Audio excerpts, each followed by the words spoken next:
All right, call on the order the August 24th meeting of the Lebanon Planning Board.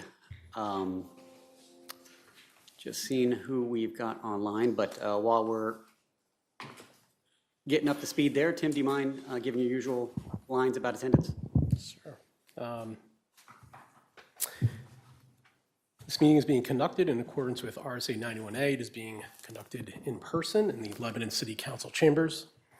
This meeting can also be accessed through the city's virtual platform. Instructions on how to enter the meeting remotely are available on the city's website. That's lebanonnh.gov/live. If there are any problems with the virtual platform, the meeting will continue, as the only legal requirement under RSA 91A is to have a quorum of members present in person. Anyone participating remotely who wishes to speak when public comment is allowed can unmute themselves and ask to be recognized by the chair.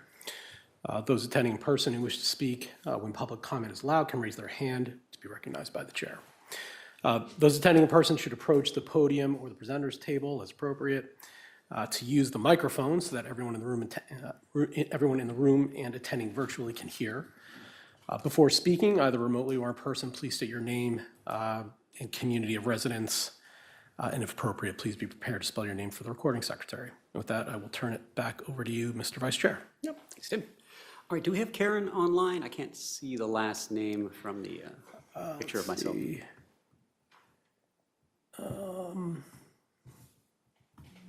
Doesn't look like it. It does not look like we have Karen or Kathy online right now. Well, we'll go ahead and get started. If they join, I'll acknowledge that they're here, and we'll move on from there. So first up, did you have anything like regional impact or any other notices like that? Okay. All right, so first item is the public hearing item 2A, City of Lebanon, 0 Barrow Street, tax map 77, lot 106, zoned R3. Applicant requests final plat review pursuant to section 10.3 of the subdivision regulations of a proposed 6-lot major subdivision for a 5-dwelling unit development designed pursuant to the zone overlay district regulations set forth in section 411 of the zoning ordinance, together with related site improvements. The proposed pattern zone development will replace the major subdivision site plan and conditional use permit for a proposed 5-unit cottage development approved by the Planning Board on January 27th, 2025, PB 2025-04-FMAJ SPR CUP, PB 2026-36-FMAJ, postponed from the August 10th, 2026 meeting. I know we have kind of a process we have to go through with this one with motions to approve and deny of waivers and completeness and stuff like that. Before we dive into that, was there anything, Tim, that you wanted to speak to, or did we want to call the applicants up to speak to the need for these?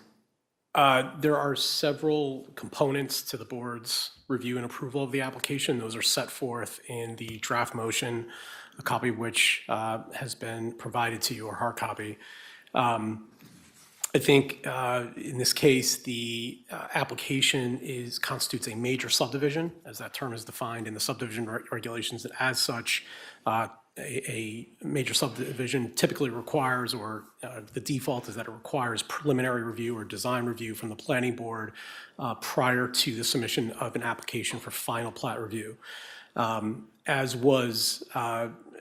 has been requested previously for a different iteration of this project, and also more recently with the Heritage Way development, the applicant is requesting a waiver from the requirement to obtain design review prior to final plat review. And so I would suggest that, there's probably different ways you can do this, but I would suggest that as a threshold matter, a preliminary matter, you should entertain the request to waive design review, and then if that's approved, then we can do completeness.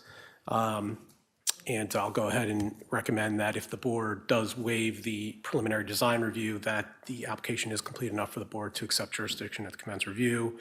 And then you would want to call up the applicant to go through the project, and then provide an opportunity for public comment, since this is a public hearing, and then discuss the requested waivers and make a determination on those. And then once all of the board's questions are asked and answered, and all information is obtained from the applicant to the board's satisfaction and from staff, Then you can proceed to close the public hearing, enter into deliberation, and make a motion relative to the application.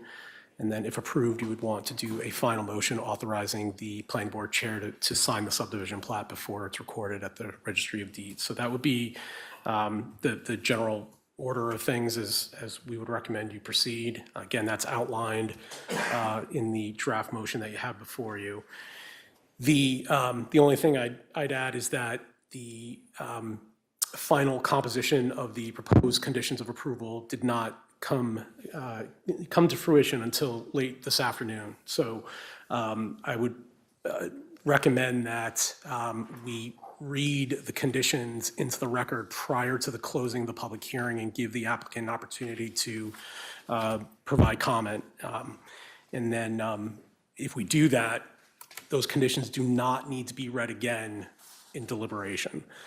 Just to be clear, we only need to read them once, but we should read them once. Okay.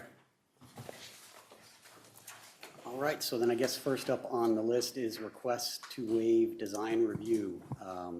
Does anyone here on the board have any questions, concerns, any discussion around whether we should waive that or not? Go ahead, Don.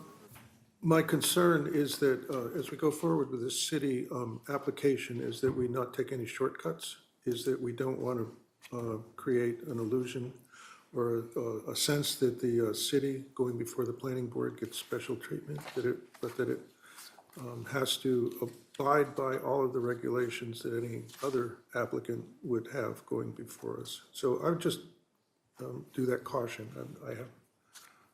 I look forward to hearing this application. Okay, noted.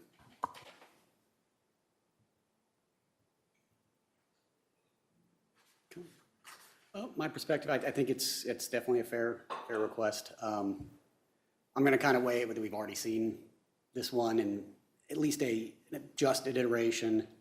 I know the Heritage Commission that we've taken a look at it. I know Head Bike. I know a number of other boards have taken a look. So there has been, I think, like a fair amount of review of it at this point, and I think we're kind of mainly talking about some kind of adjustments. It's still, in my opinion, it's a 5 to 6 unit development. I think, like, you know, fundamentally, maybe it's not a big change. So I would be open to the waiver there, but again, if there's any other opinions, we've heard one so far. There's more of us up here. No, it's, the threshold is 4 and it's at 6. It's pretty close. So, and yes, given the previous review, I'm comfortable with the waiver. Same. And did we get anybody else from the board on the phone there? Tim? Karen? Let's see.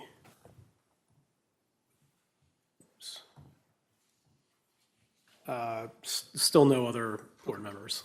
All right, well, is anybody open to making a motion for this one way or the other?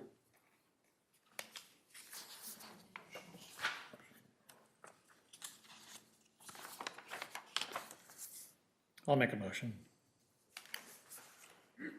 I, Andrew Faunce, move that for the application of the City of Lebanon, PB 2026-36-FMAJ, the Lebanon Planning Board approve a waiver per section 10.2.f of the subdivision regulations to waive the requirement for design review, and in support thereof, finds that due to the specific circumstances of the subject application, preliminary review per section 10.2 is not required. Second. All right, show of hands. Okay, so, I need to show my hand. So it's a unanimous here on the board. I did see Karen joined us online. So Karen, I want to recognize you if you'd like to be recognized. Thank you. And I am, I was in the wrong, anyway, I was watching, but not logged in. So No worries. I'm fine with not voting tonight, just to make things a little bit easier administratively, and also because I'm not feeling great. So thank you for that, for being flexible. No worries. Glad to have you in attendance and hope you feel better. So unanimous on the board with Karen attending but not voting. So, okay, well, moving on to completeness review. Tim, I know the staff memo, if I'm not mistaken, recommended that it was complete enough. So Yes. just want to check with the board. Is everybody also feeling that it's complete enough? All right, then I'm going to motion, Wes Acord motions that the planning board finds that the application of the City of Lebanon for final plat review, PB 2026-36-FMAJ, is complete enough to accept jurisdiction and commence review. I'll second. All right, Max seconds. All in favor? All right, board's unanimous. So moving on to, what do you want, we'll call the applicants up and then we'll discuss the project changes and the waivers. And you may want to open the public hearing. Okay, yeah, we can open the public hearing too. So, Yeah. do you want it all at the same time or? Yeah, so you'd want to open the public hearing now, and then that's distinct from public comment. Oh, yeah, which- okay, yeah, okay. Yeah, I got the two mixed up. All right, so yeah, we'll call the applicants up and if you could state your name and your relationship to the project for the recording secretary. Tim McNamara with the Lebanon City Council. One. Rod Finley, city engineer. David Brooks, Deputy City Manager. Thank you. Welcome, gentlemen. So, as many of you probably know, we started work on this project over 2 years ago. When we first began our design, the pattern zoning concept was just coming on board. We had had the cottage ordinance in place for some time and had not had any real development of cottages since then. And we thought that this would be a nice pilot project to give the cottage ordinance a run. So we designed according to the cottage design requirements. What we found, and we got your approval on January, based on the cottage ordinance. By February, we had gotten a number of cost estimates on the project and found that the number of units was simply insufficient to cover the overhead cost of the project, largely the site cost. Just a bit too complicated for that number of units, and the numbers were just way over what we had hoped to do. So we decided to shift to the pattern zoning concept, which takes us from basically 5 units on one lot in a homeowners association to 5 units on 5 lots with a minimum of 4,000 square feet per unit. That also is the same number of units, roughly the same layout. The previous layout, we had all 5 units on the south side of Barrow Street, and then we sort of had parking on the north, communal parking. Under the pattern zoning concept, we've put 4 units where we had 5 before. We put a 5th unit on a lot across the street where we previously had common parking located. And each unit, as I mentioned, will have its own lot, its own on-site parking. The 4 lots to the south of Barrow Street will be on a common driveway that they will maintain communally. This allows us to significantly simplify the site plan and reduce costs accordingly. We are currently working on finalization of costs. Our hope was to get these in under $400,000. I don't believe we're going to make it, but I think we're hopefully going to be fairly close. We think that this will actually be a more desirable concept for our buyers because you will own and control your own lot. So for example, if you want to add a garden shed, you can do that as long as it meets all the setbacks. You don't require a homeowners association to do that. If you want to landscape around your foundation in a certain way, you can do that. If you want to have a vegetable garden, you can do that. Those all require communal approval under the cottage ordinance.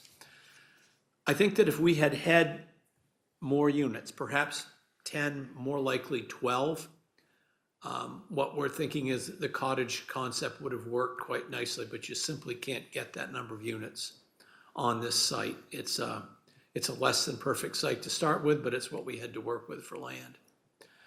So in this concept, there'll be, as I mentioned, 5 lots, 1 for each of the 5 houses, and then the 6th lot will continue to be owned by the city. It's essentially our open space lot. It's largely forested. It is largely wetland, As you get down below, it's fairly steep going down to the level of the interstate. It also provides some significant sound and visual buffering for the project and for the neighbors from the interstate. So 6 lots, 5 units, basically same size houses, same type of houses, 2-story, 2-bedroom homes. Just a little bit of a simplified site concept. I'm happy to answer any questions on that.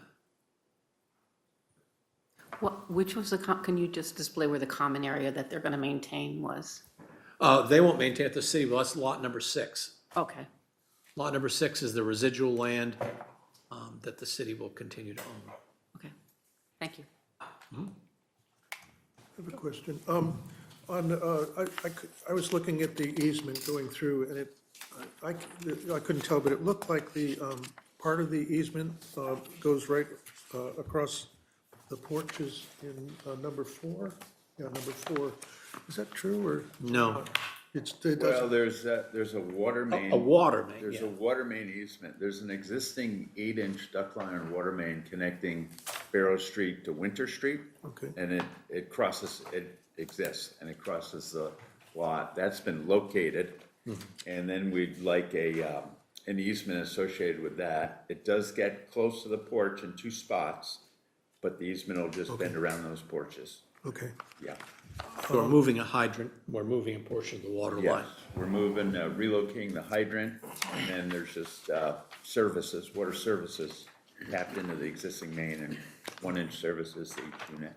I was looking for the sewer pump. Where is that located? Well, I guess it is on this plan. I don't know if you want to zoom on that. Sure. Zoom into that, but it's right adjacent to the extension of Barrow Street. And it is, see, it says proposed wastewater pump station. Oh, You see okay. that note? All right. I So see. there's a 4-inch PVC gravity sewer main, Okay. collects sewage from each of the units, runs down to this pump station. And there's a small 1.5-inch diameter force main that runs up to that on the right side of the project, on Barrow Street, to the S in the circle. Yep. That's an existing sewer manhole, and we're tying in that location. Okay. And Well, there's the utility plan there that Tim Okay. just pulled up. That's right on the edge of Barrow Street. Okay, all right, thank you. Yep, that's where it is.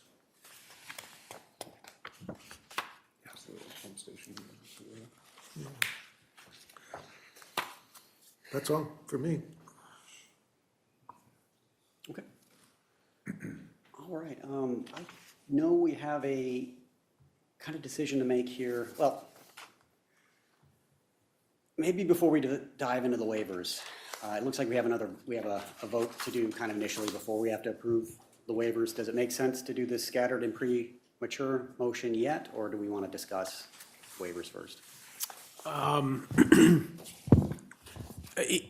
There are different ways of doing this. My thought would be that you might want to open it up to public comment first, get that input, and then there is a specific waiver regarding the scattered and premature determination, and that would be the requested waiver from 12.3 of the subdivision regulations, which requires the provision of certain studies and other information regarding the potential impacts of the development. That requirement was also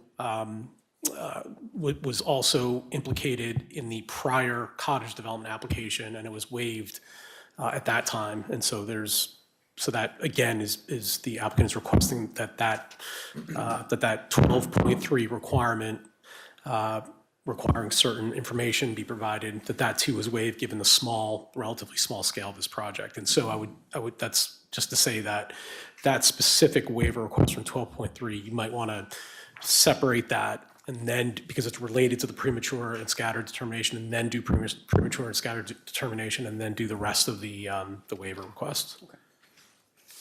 But again, first, Yeah. you might want to call for public comment. No, thanks for covering that. Scattered and premature. Maybe we'll talk about the waivers, and then we'll go to public comment. That gives, if there's public here, Yeah, that's a good they may idea. have an opportunity, they want, That's a kind good of idea. hear the justification, and then if they still have a comment, then they can comment in that point. So So we did just talk about the premature, scattered and premature. So the next waiver we have on the list here is section 5 definition of driveway, providing that no more than 2 lots may be shared by a driveway. And I'm just gonna ask the applicants when I list these, if you can just kind of like, you know, give your pitch for why you need the waiver there and Sure. why the board should kind of consider it, and we can just, if the board has questions or concerns, kind of bring it up kind of systematically, and then when we get to the end of the list, we'll open up for the public comment, so. Sure. So this waiver is requested because obviously we have 4 units, 4 homes, 2, 3, 4, and 5 on a common driveway. And this speaks to the planned, not the planned unit development, but the pattern zone. And a pattern zone is intentionally allows lots with 0 frontage. And so lots 3 and 4 have 0 frontage on Barrow Street. And so we're asking for a waiver to share that driveway with those 4 lots just because of the pattern zone requirement.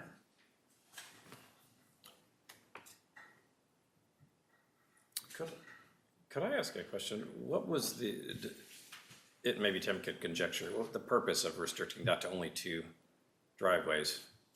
What was the purpose of the ordinance to begin with, section 5?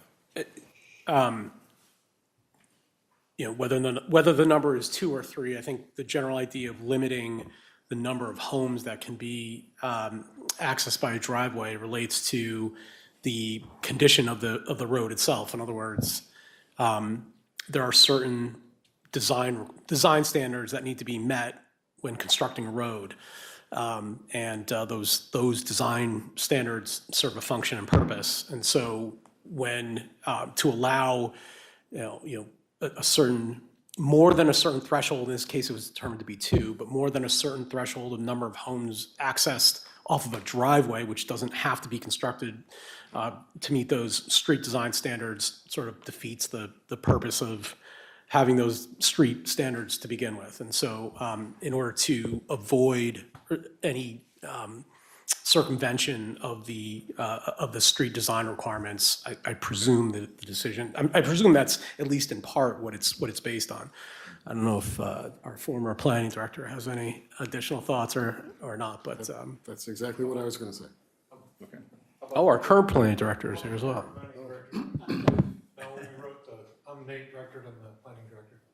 When we wrote the regs relative to that, there's an E911 addressing rule that says that if you have more than 2 homes on a section of road, it requires that it has to be a named road. So it's for E911 rules for addressing and making sure that we're in compliance with them. That's what we're seeking to do, but in the end of the day, we're in a bit of a difficult spot here because if we have 4, in this case, it's just a continuation of Barrow Street. We'll give numbers based on Barrow Street numbers. So it makes it easier to deal with. But initially, the discussion around this particular topic was E911 addressing rules and not falling into having to name streets that were not actually streets based on those rules.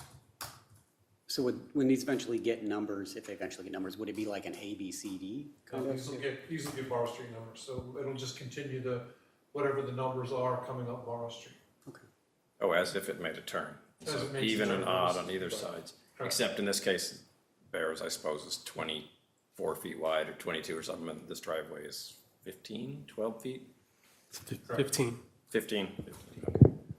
I guess, I kind of just look at it as like a straight cul-de-sac, my kind of opinion. Yeah.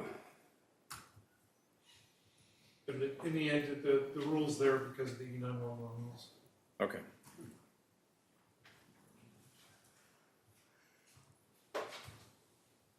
Okay, any other concerns or questions on this one? Okay. All right, next up is 10.4.A.1.H, requiring the plans to depict natural features within 200 feet of the property.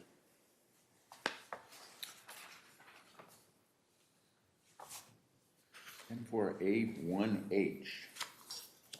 Yeah, it's the next one down. Do they have a copy of this? Yeah, it's, Or, it's, Yeah. So the order that it appears in the draft motion is the order that they appear in the application for waivers, Rod. So if you want to, if you don't have, I can give you a copy of that if you don't have it. And then I added a few more recommended waivers.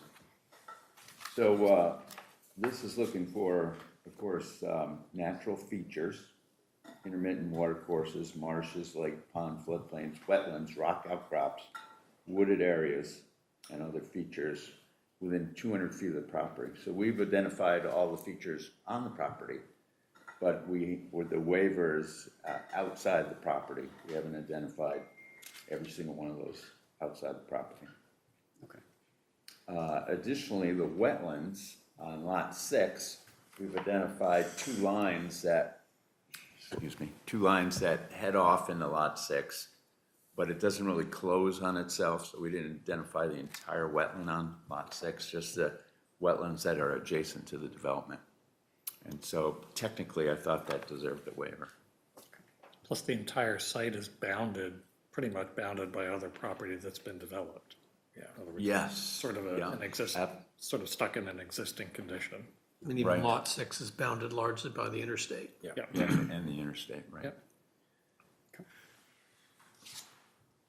And I assume that the one after that here, we've got requiring the plans to depict water and sewer infrastructure is kind of along the same lines as what we're discussing. It's pretty much already there and bounded by. Strikes me as such, yeah. Yeah, okay. Requiring a profile and cross-section for streets.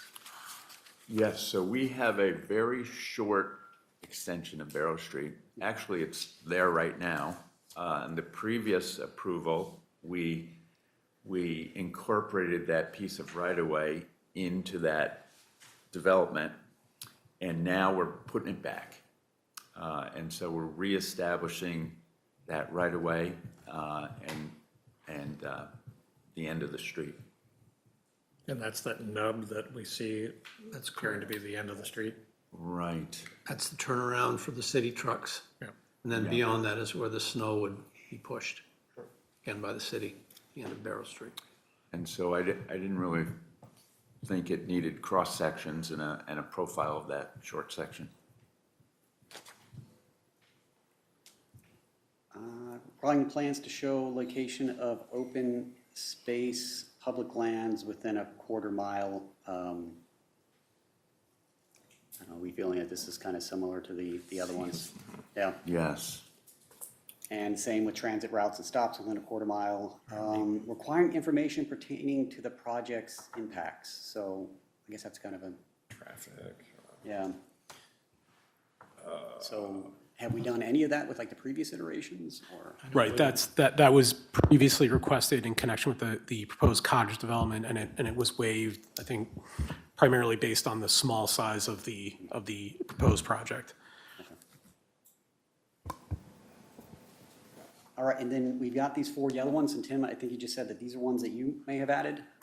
Yeah, the project is unusual in the sense that the city is the developer, and typically when the city is the developer, if you will, it is in connection with a proposed governmental use. So when the city built the new police station, whenever that was, 20 years ago or however long ago it was effectively the developer, but because the police station constitutes a governmental use, it is exempt from all local land use regulation.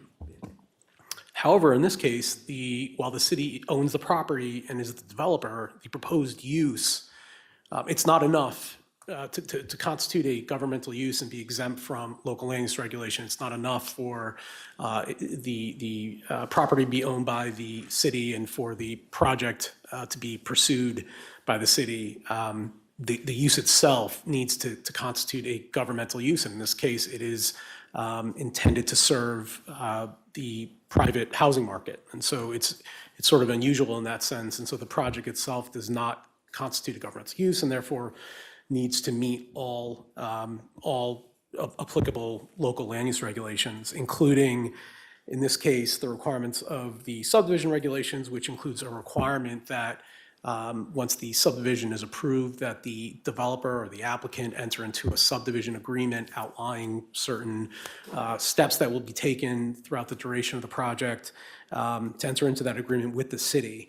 However, in this case, there is obviously is not logical for the city to enter into a subdivision agreement with itself. I think the guarantees, if you will, or the security that is provided by the subdivision agreement in a typical, or the concerns that are intended to be addressed through the entering into a subdivision agreement are not at issue here, since it's the city's project, it's the city's property, and so there's certainly much less of a concern. But if for no other reason, we simply can't enter into an agreement with ourselves, and so that's the basis for the requested waiver. Yeah, that makes sense. I guess if this project goes forward and similar ones may occur, I don't know, maybe should we update the regs to say the city doesn't have to get into a contract with itself? Yes, if this were to become a common occurrence throughout the state, we'd probably need to find a new mechanism. It's possible there is such a mechanism, but I didn't get a chance to look into that too closely. But Can I make a suggestion here? The city, when in a large development, will ask the developer to fund an inspector for the project. And I don't see any reason why the city couldn't appoint an independent inspector to meet this requirement. Just a thought. the required third-party inspection is a separate component, and that is contemplated by the draft conditions, and so that may be something that should be discussed with the applicant, as it were. You said that is addressed or could be addressed with conditions? The draft motion does include, it presumes, just like any other development, that there will be a third-party inspector regarding certain elements of the proposed infrastructure. Okay. But I'm not sure if that's something that, That's not our intention. Our intention is that Rod would be doing the inspections himself, because the improvements are relatively minor. okay, so, and I apologize that we weren't able to hash this out prior to tonight, but, so, if that's the case, then another waiver we would want to add is section 14.5, I think, it's either 14.3 or 14.5, that requires that independent inspection, and we can modify the condition. So it would be, And what would be it inspection? would be 14.2. So an additional waiver would be needed from 14.2, which provides that the city shall provide for inspection of required street utility drainage and/or erosion control improvements during construction to ensure their satisfactory completion, et cetera. And so that would be another waiver request. And we can easily amend the proposed conditions. I can start doing that now. Yeah, go Can ahead. I just ask the applicants, would you consider having an independent inspector as part of the project? It's a cost issue, particularly for a project this small with this limited number of improvements. We're doing everything we can do to keep the cost of these down. That's what developers say when they come in and talk to Yeah, us. I know they do. They're trying to make a profit. We're not. We're trying to serve the community here. Yeah. And Rod and I have had numerous discussions on this, and it's a pretty minimal amount of his time that would be required to do these relatively simple inspections. And I guess what would be Tim just read us off kind of like the verbal like scope, but like visually, what would be the scope of the inspection, like looking at the design here? Sure. Well, I'll say a couple things. The third-party independent inspector is hired on behalf of the city to oversee a job, because the city usually can't staff that. In this case, as Tim points out, it's a fairly simple job. There's 5 one-inch water services. There's a 4-inch gravity sewer from lots 2, 3, 4, and 5, and then a separate gravity sewer from lot 1 coming to the pump station. The pump station is environmental one, off-the-shelf, complete pump station, complete with the pumps. You basically just excavate the hole, put a concrete collar on the pump station, set it in the hole, make the connections. Comes with a control panel. You just wire up the control panel, and that's that. And the force main is just simply to that adjacent structure. It's like 80 feet. In terms of the other site work, I mean, we're digging 5 foundations, putting some radon pipe under the foundations, putting a footing drain around each foundation and discharging that. There's one culvert that connects the backside of Winter Street to the wetland. It's about I think it's about 150-foot culvert, 18-inch culvert that goes in. And then it's just building the roads with gravels and pavement. And so it's very straightforward. Can I Yes, add a Mike. little to that? Do you mind if I add a little? Please. So I think your question also, from our point of view, we wouldn't normally inspect anything to do with foundations. The sewer system he described is private. So I would want to see the connection to the public system. That's all I'd want to see as a reviewer. And then probably the culvert he talked about, we'd want to look at that, make sure that's done right. And then the 5 water connections, we'd want to review that. The only reason I bring this up is because I don't want to set a precedent for the city that's different from a regular applicant here. That's the only reason I bring this up. And I just wonder, the inspection, the city could do the inspection. There's no reason why the city can't do the inspection. It would just seems like it would be a good idea to have this one little layer for a consultant maybe that separates the city from, the total oversight of this. It would just be a safety feature, and if we could do it inexpensively, it might eliminate the need for a waiver here. That's my suggestion.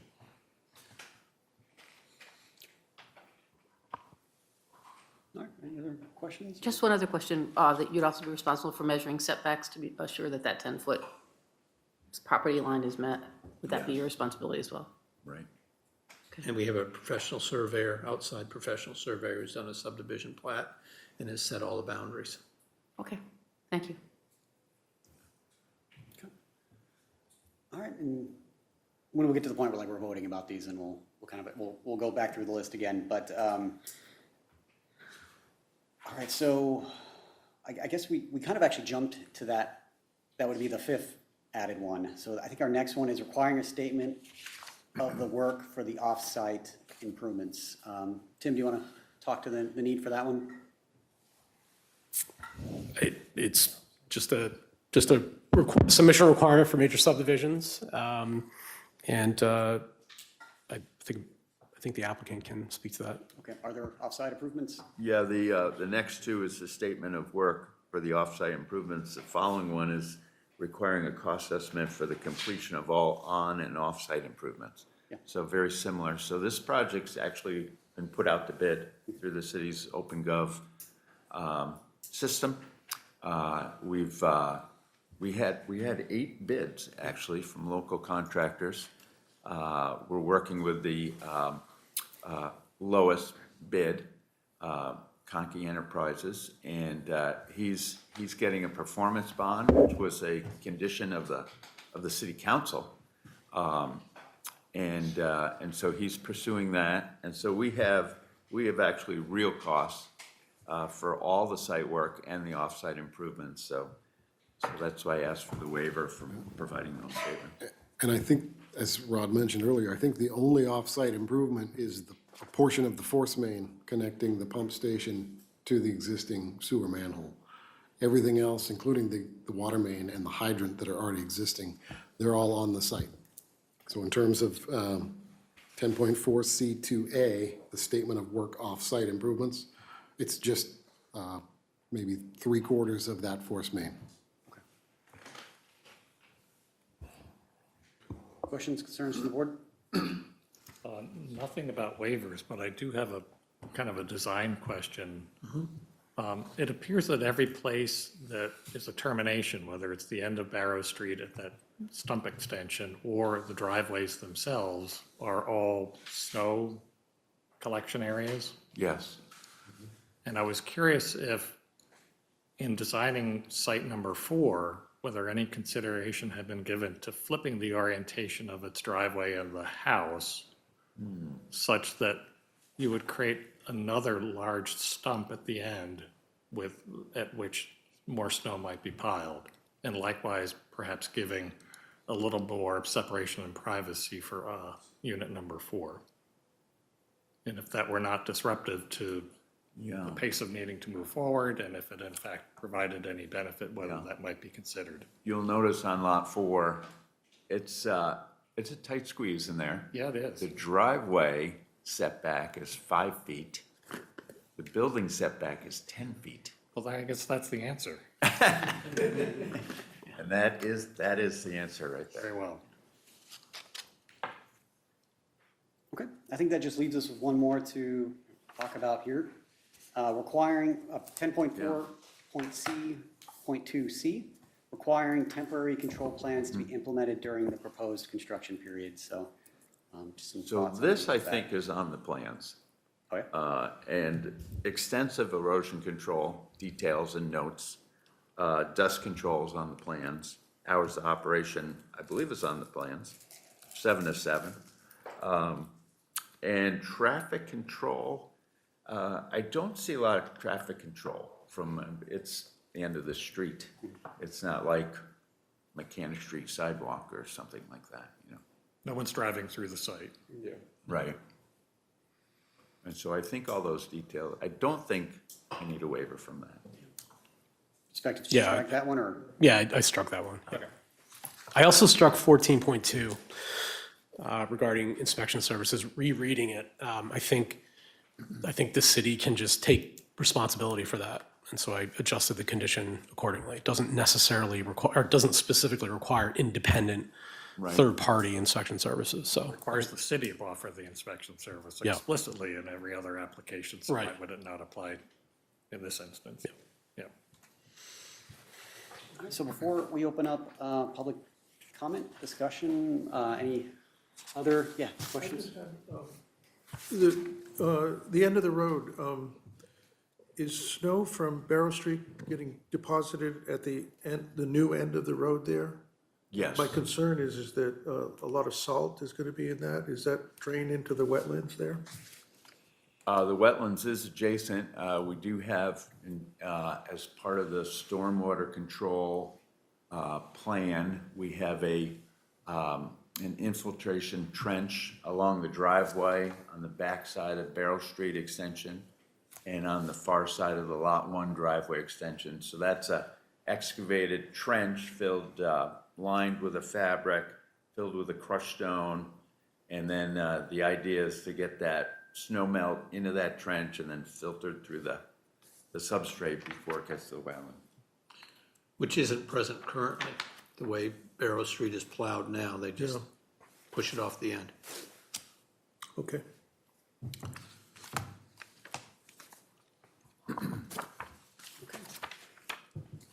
All right, if there's nothing else from the board, I'm going to open up public comment. If there's anybody in the room, anybody online, raise your hand, approach the podium, whatever works for your method of attending. Just state your name and your ward and let us know your thoughts. So, Tim, if you see anybody online who's signaling they want to talk. I hear crickets. Nobody here in the room running to the podium, so going once, going twice. We're going to close public comment. And we're going to move on to, I think, unless there's anybody on the board who wants to have any other kind of thoughts or discussions, the next one I'm going to move up to is the scattered and premature motion. That was the first one on the list. As Tim mentioned before, we did waive this previously, but if there's any other new concerns about waiving it this time around, please say your piece. I have no concerns. Anybody like to read this paragraph before we jump into the multi-paged document? I can read it. Dr. Kennelly moves that the planning board find the application of the city of Lebanon for final plat review of a proposed 6-lot major subdivision for a 5-dwelling unit pattern zones development to be constructed on property located on Barrow Street, tax map 77, lot 106, PB 2026-36-FMAJ, is not scattered and premature per section 12.3 of the subdivision regulations, and that based on the totality of the application information, materials, evidence, and testimony submitted to and reviewed by the board, the amount of development contained in the proposed subdivision in relation to the quantum of services available will not pose a danger to the public through insufficiency of services. I second. Jacqueline seconds, and do we have a show of hands in favor? Unanimous on the board? Motion passes. So next up, waivers. We've had, some discussion kind of back and forth about some of these items. Do you have a new draft version up, or? Yes. Because like you said, I think we're going to have to read this one verbatim.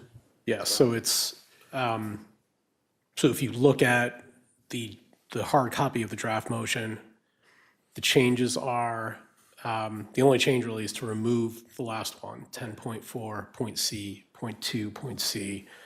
As discussed, that waiver is not needed. It's been sufficiently addressed in the application materials. Yeah, that's right, we didn't add that 14.1 issue. But otherwise, the waivers needed are as they appear in the draft motion. Okay. All right, anybody want to start? Any comments or? And you can take them one by one, or you can take them all together. I'll kind of just see if anybody's got any specific concerns that that they want to talk to first, and then, Go for the whole thing. I think we were fairly amenable to all of them, and I wonder if there would be an appetite for just approving them en masse. yeah, I mean, from my perspective, this is not a huge list of waivers that we've seen for major subdivisions. We've had one just recently that seemed as long. And, I think whatever your perspective on it is, whether it's a city building and a developer building, I think it's a good project. There's definitely a public good with affordable housing, as affordable has been defined in the recent years. So I'm also in favor of moving forward with it. And I guess I'll start with reading the motion here. West Accord moves that the Lebanon Planning Board approves waivers for the application of the City of Lebanon for a final plat review of a proposed 6-lot major subdivision for a 5-dwelling unit pattern zones development to be constructed on the property located on Barrow Street, tax map 77, lot 106, PB 2026-36-FMAJ, from the following sections of the subdivision regulations. Section 5, definition of driveway, providing that no more than 2 lots may be shared by a shared driveway. 10.4.A.1H, requiring that the plans depict natural features within 200 feet of the property. 10.4.A.1.I, requiring that plans to depict water and sewer infrastructure within 200 feet of the property. 10.4.C.1.C, requiring a profile and cross-section for streets. 10.4.C.1.J, thank you, my need for readers is showing. Requiring the plans to show location of open space, public lands within 1/4 mile.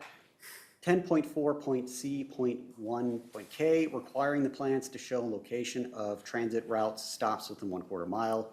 12.3, requiring information pertaining to the project's impacts.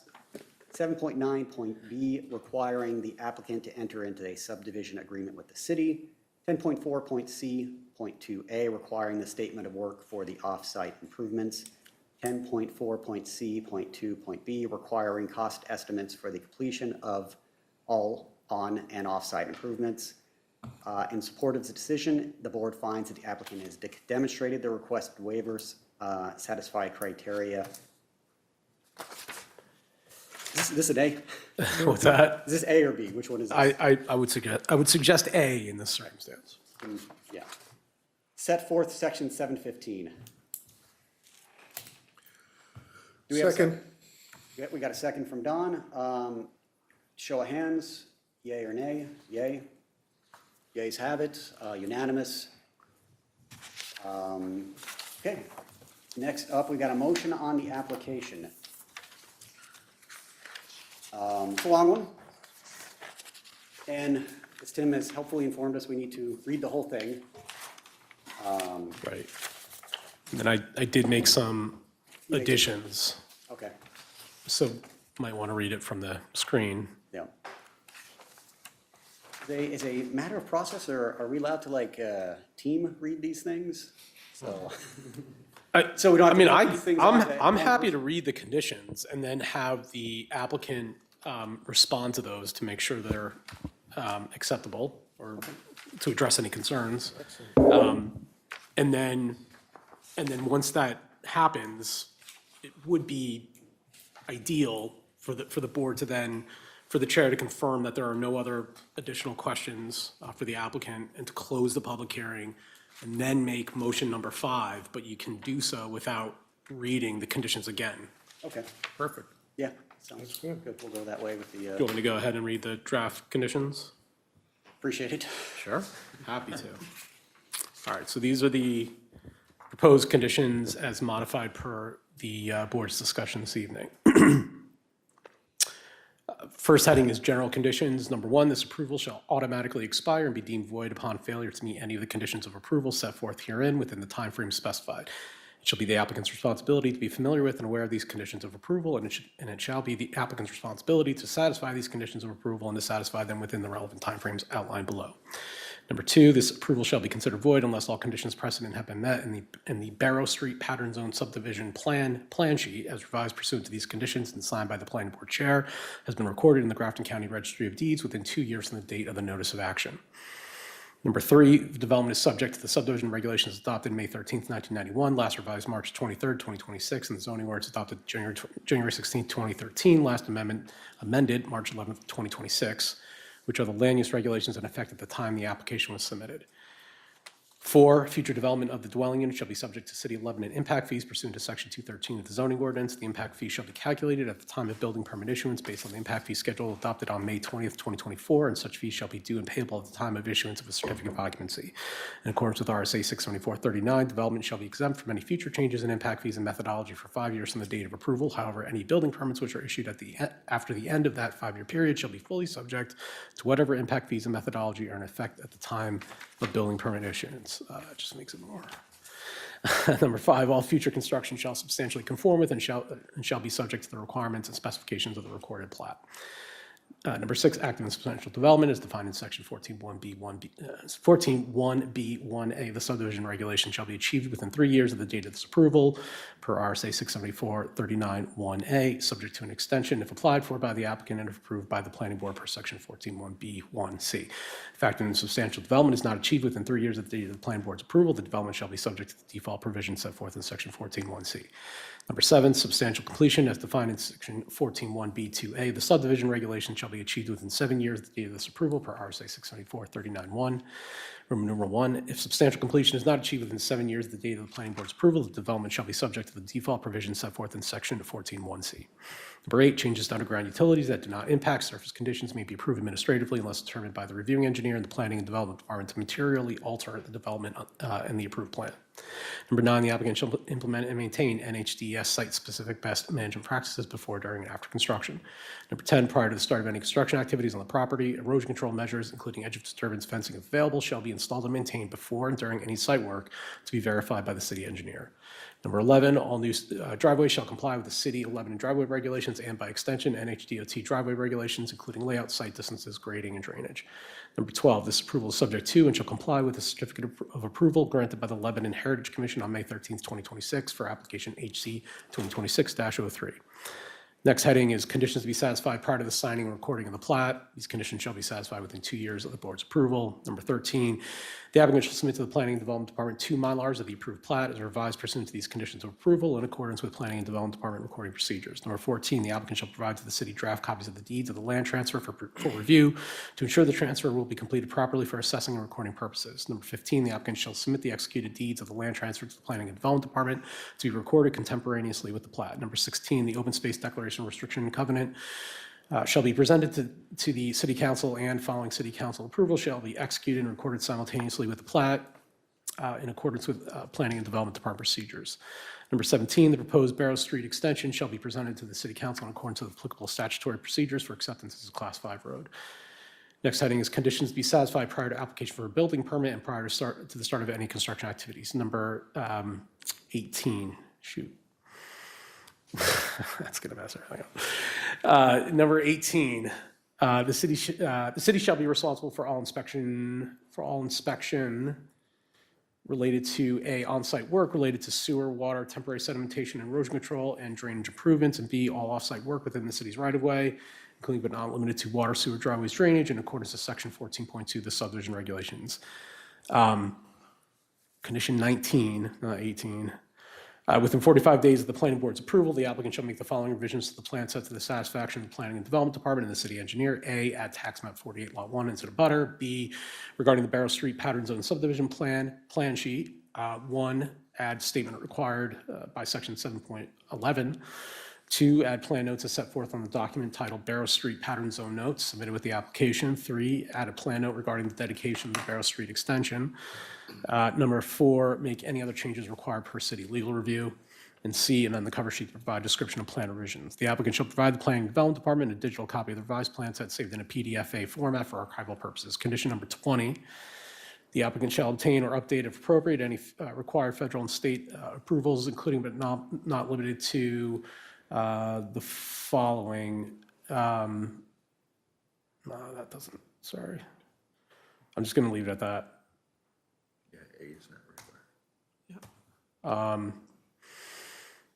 Conditions to be next heading is conditions to be satisfied prior to the issuance of a building permit. Condition 21, edge of disturbance fencing shall be installed and maintained before and during any site work to be verified by the city engineer. That may be duplicative of a prior condition, I apologize.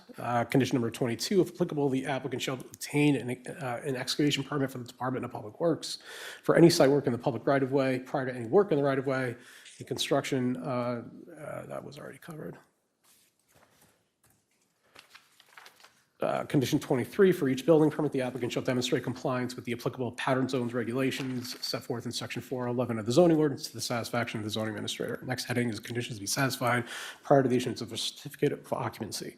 Condition number 24, the master declaration of easements, covenants, and restrictions as may be further modified or amended shall be recorded in accordance with Planning and Development Department procedures. Condition 25, an easement to the city following access to and maintenance of the water main through lots 2 through 5 shall be prepared for city council authorization as may be applicable and recorded in accordance with Planning and Development Department procedures. Condition 26, design engineer inspection reports and as-built drawings provided by the applicant, PDF format and CAD.DWG format, including tie sheets, shall be reviewed and approved by the city engineer.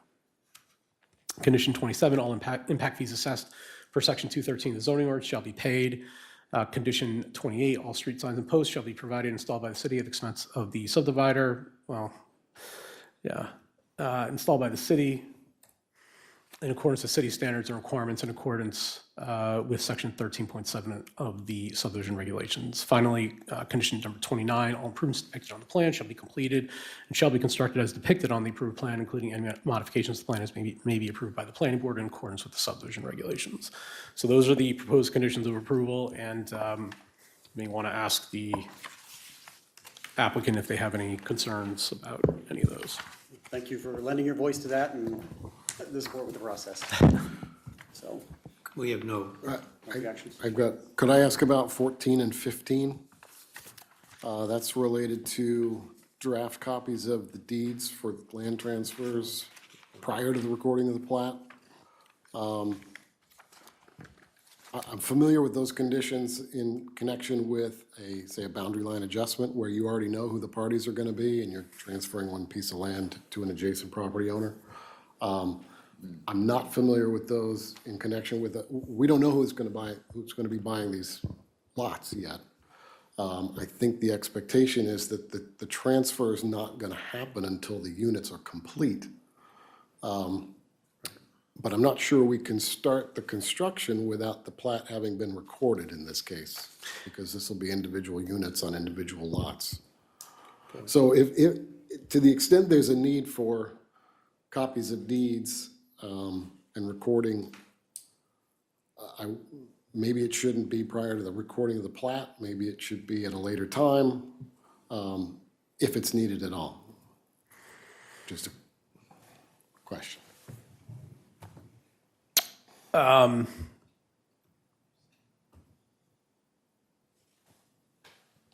We can remove them, that's fine. 14 doesn't have a time associated with it.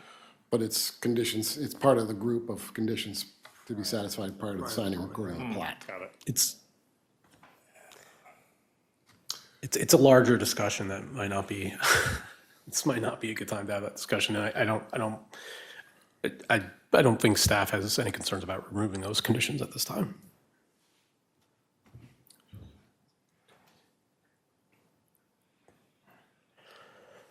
Yeah, that actually makes no sense because in a typical subdivision, you don't know who you're gonna sell the individual lots to.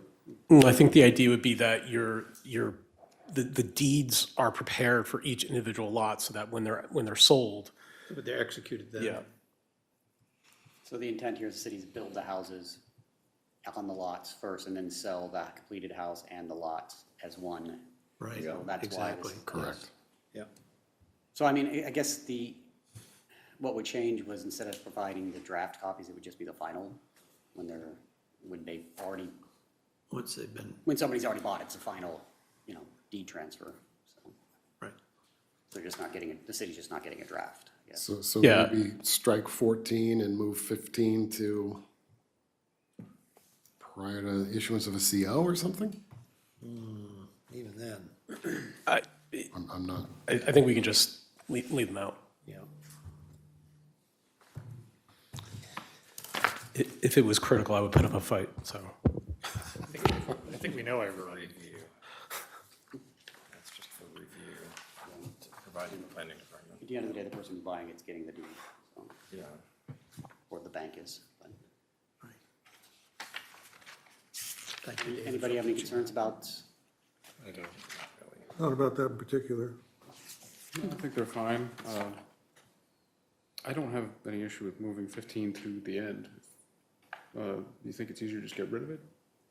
Finding the way, but Like moving it to Taking out of, yeah, certificate of occupancy? yeah. Once it's done and dusted. Yeah, I would rather just leave it out. And Okay. yeah, Then I, thank you, but submit to- yeah, appreciate the effort. And in that case, I have no qualms.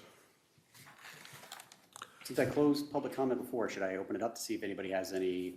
Okay, we'll just briefly reopen for public comment on the conditions that we just discussed. We heard from Corwin. If there's anyone in the room or online with any comment on those conditions, as before, state your name, board, concern, questions. See, no indication here or online. So we'll reclose public comment and check a show of faces if anybody's got any concerns or. and I'm gonna just put this forward. We open, I'm not a lawyer, but I can imagine we open ourselves up to challenges in future cases when we go through this procedure and waive everything that not everything, but a lot of the things that an ordinary developer would have to comply with. I'm not sure, I mean, I'm not a lawyer, that we might be opening ourselves up to litigation in the future because we're doing this in a way that waives a lot of things that we would request from a private developer. So that's my concern. I'm not an attorney. I don't know. But it is a concern of mine. I think that to the extent you have a project that comes before you in the future that is also of a small scale this size, that to the extent the waiver requests are justified based on the small size of the project, you'd have to be I think it would be wise to be cognizant of that when considering future waiver requests for similarly sized projects. And so it's not that a precedent has been created, but the board needs to act fairly and reasonably. And so, again, if a 5 or 6 unit major subdivision comes before you and requests a waiver from the impact fees, it might be wise to keep in mind that a similar waiver request was granted for a similarly sized project in the past, regardless of the fact that the city was the applicant. I don't think that it does not appear that any of the waiver requests that have been granted, with a couple minor exceptions, have anything to do with the fact that the city is the applicant. It has to do with the specific nature of the project. The only ones, I think, that are directly related to who the applicant is really that subdivision agreement requirement that just doesn't make sense in the context, in this context. So I appreciate the concern, and I think the board should be generally cognizant of treating all similar situations similarly. But I don't see any per se treatment here of the applicant in any particular way because of who they are. That's my view on it. Okay, thank you for that. Yeah, I mean, it's fair. It's a fair point. I'm just gonna, we've seen a lot of waivers for other developments, and I mean, I don't know if qualitatively there's any huge difference here, what we're granting versus what, say for one development, we waived granite curbs, that requirement. So, I think it's always kind of a give or take, but I think to your point, it's good to be cognizant to make sure that we're not waiving anything that's like, hey, we're never going to, if it wasn't the city, we're never going to waive this otherwise. I think most of these are things we have waived before, or like depictions of the plans of natural features of public space. The no more than 2 lots in a driveway is new. Interestingly, if they're trying to save money, those details have the exact same standards for the driveway as for the section of street they're building. So 18-inch subbase, and it looks the same to me, except it was a 1/2 inch thicker top coat on the driveway in the street. I wondered about that. But anyway, so I think if a developer comes and says, look, in a similar situation with a small lot and that particular thing, I would be amenable to it, especially if they were building as good a driveway as the street. I'm not trying to save money on that. I mean, it is true, I think, even though they're not building for profit, we cannot take that into consideration. But given the size of the development, yeah, absolutely, I agree. I just want to make clear too, that Mr. Corman mentioned as an example, impact fees. We are not requesting. Oh, no, impact yeah. fees. Yeah, that was just an example. Impact statement. Impact. Okay, thank you. Yeah, and there's also precedent for allowing where inspection is needed, inspection of infrastructure. There is precedent also where the board has allowed the project to be observed or inspected by the city engineer. So even that isn't unique to this project. Okay. All right. Should we ask for that? Any other? I don't want to close this down, but if we're good to move forward, then we'll go ahead and move forward. Yeah. Can we bring up one thing? On the plans, and this just came up, it's specifying obviously pavement for Barrow Street and specifying pavement for the driveways on site. We are currently looking at a cost-saving feature of doing a gravel driveway for the private portions of the site. I just want to make that clear that even though the plans state that the driveway will be paved, we are seriously considering going with a high-quality gravel driveway. And the driveway then are the individual spurs that go to the, The common driveway and the individual spurs may be gravel instead of, so everything that isn't the that extension isn't of, extension of Barrow Street, yeah, everything that is not that is gravel. correct. That's an option we're looking at right now for cost savings. How will that impact snow removal with the gravel rather than, Still plow it same way. the gravel will stay in place up and Gravel moving? will stay in place. Mostly, but no. Usually frozen.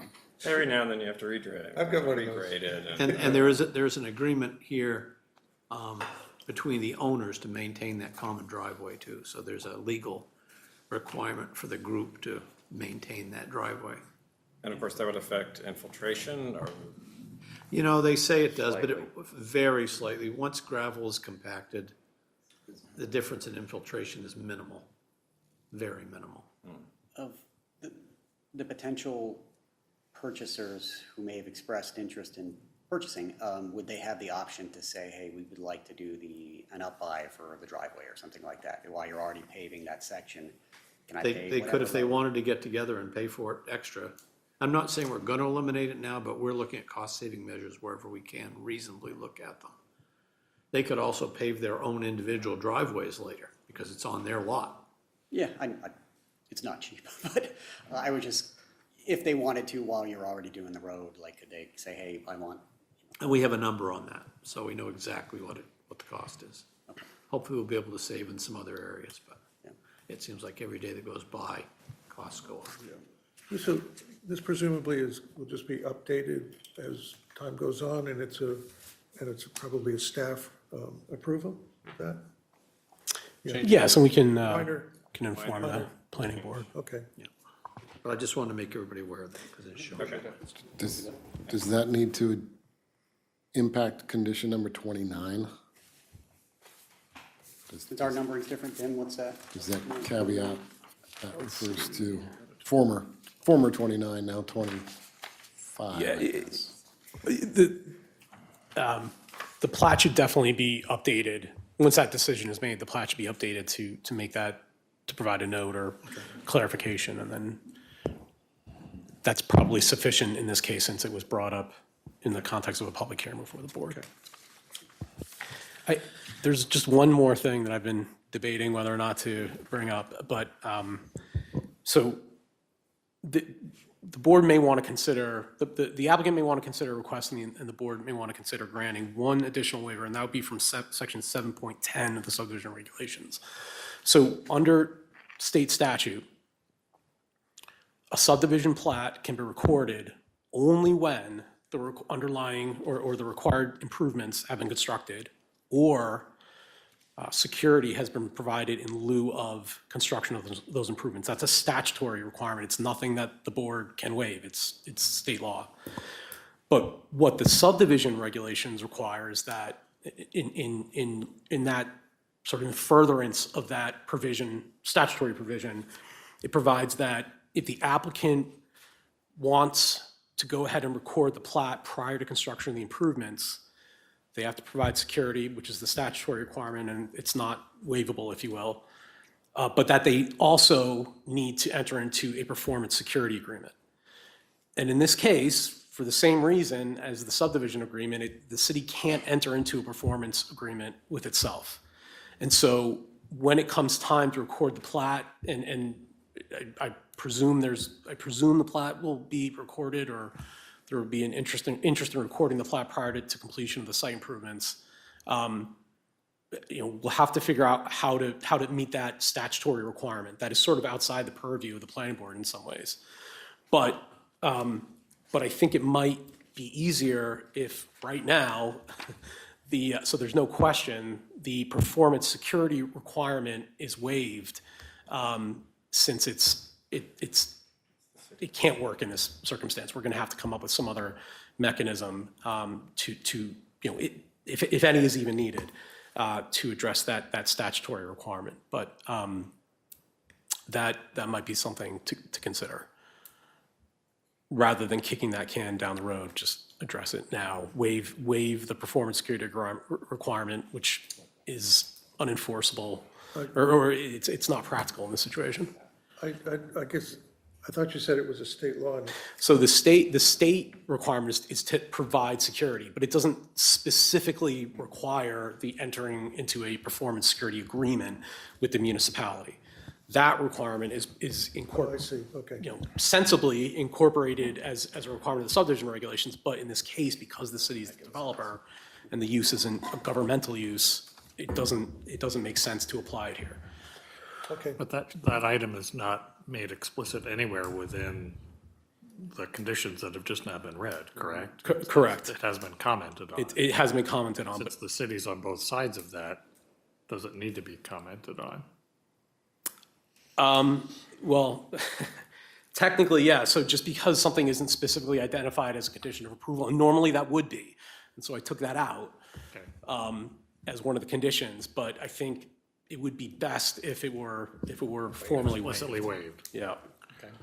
So I guess before we waive it, do you want to reopen public comment on whether there's any concerns about that, close it, and then discuss and have our motion? I don't think you need to in this case, but you could certainly. Just real briefly, any comments in the room or online about the waiver that Tim just described, Tim Corwin? Nope. Well, all right, I'm going to close public discussion, up to the board's discussion. Go ahead, Max. Yeah, so I assume, since it is still state law, there will be another method you'll find to satisfy that requirement? Correct. Yes. Okay, then, as long as that's attended to. Yeah, we have to. It's Yeah. right. I just want to make that perfectly clear. Yes. I just had a question to confirm, the way I think that we've bid this out, and Tim and Rob, please correct me. We've got one contractor who will be doing the units, each of the units, the foundations, and once the units are done from the factory, they'll be lifted and placed there. One other contractor who's going to start doing some of the site work to create the driveway, maybe stop at some point, and then come back and finish making final connections for electrical, for plumbing, water, et cetera. I can't think of a problem with delaying the recording of the plat, but I would want to make sure that we're going to be able to build the units whether the plat's been recorded or not, and I can't remember whether that is. Yeah, no, this waiving the performance security agreement just removes one step. It doesn't impact in any way how the project can proceed from a construction standpoint, or or even recording the plat. Okay. Yeah. It only helps clear up some confusion that is inevitably going to arise at some point down the road. Yeah, okay, that makes sense. Thank you. So I guess we could, if we're open to it, doing another motion, we don't have to redo the previous motion, right? We just do a Just separate motion. And what was So the motion would be a motion to waive the requirement set forth in section 7.10 of the subdivision regulations, requiring that the applicant shall enter into a performance security agreement prior to recording the plat.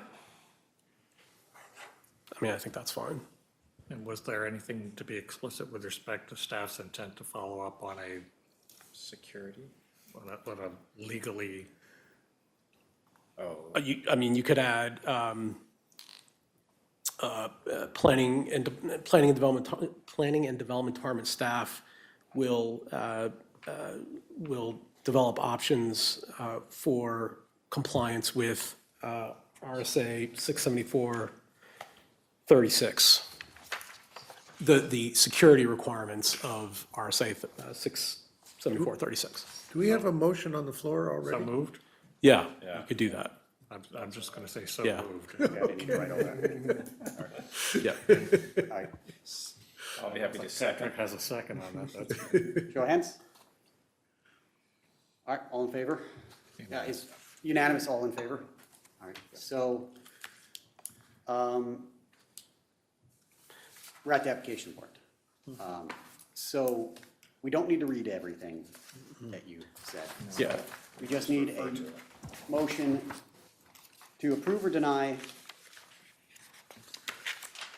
And do we need to read up to the general conditions? or Yes, read up to the general conditions, and then you can say, Subject to the following conditions. the conditions are as read, except that conditions 14 and 15 are removed, and the subsequent conditions are renumbered accordingly. And that's all you need to do. Okay.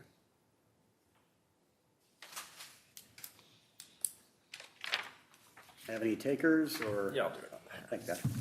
Okay, Patrick Kennelly moves that the Lebanon Planning Board approve the application of the City of Lebanon for final plat review pursuant to section 10.3 of the subdivision regulations regarding a proposed 6-lot major subdivision for a 5-dwelling unit development designed pursuant to pattern zones overlay district regulations set forth in section 411 of the zoning ordinance, together with related site improvements to be constructed on property located on Barrows Street, tax map 77, lot 106, zoned R3, PB 2026-36-FMAJ, as shown on a plan set titled City of Lebanon, Barrows Street Pattern Zone Subdivision, prepared by the City of Lebanon Department of Public Works, dated July 21st, 2026, revised August 3rd, 2026, 13 sheets, including any and all supplemental submissions and testimony provided during the public hearing. In support of its decision, the board finds that the applicant has submitted plans, testimony, technical data, information, reports, and studies variously prepared by a professional civil engineer, licensed land surveyor, and wetlands scientist that together satisfactorily demonstrate compliance with the applicable requirements of the subdivision regulations, except as may be reasonably addressed through the imposition of certain conditions of approval as set forth below, and except as may have been waived. In accordance with section 411.6.c.3 of the zoning ordinance, the board also finds that the shared driveway depicted on the plan set, which is proposed to serve lots 2 through 5, is sufficient for access to the rear lots, lots 3 and 4.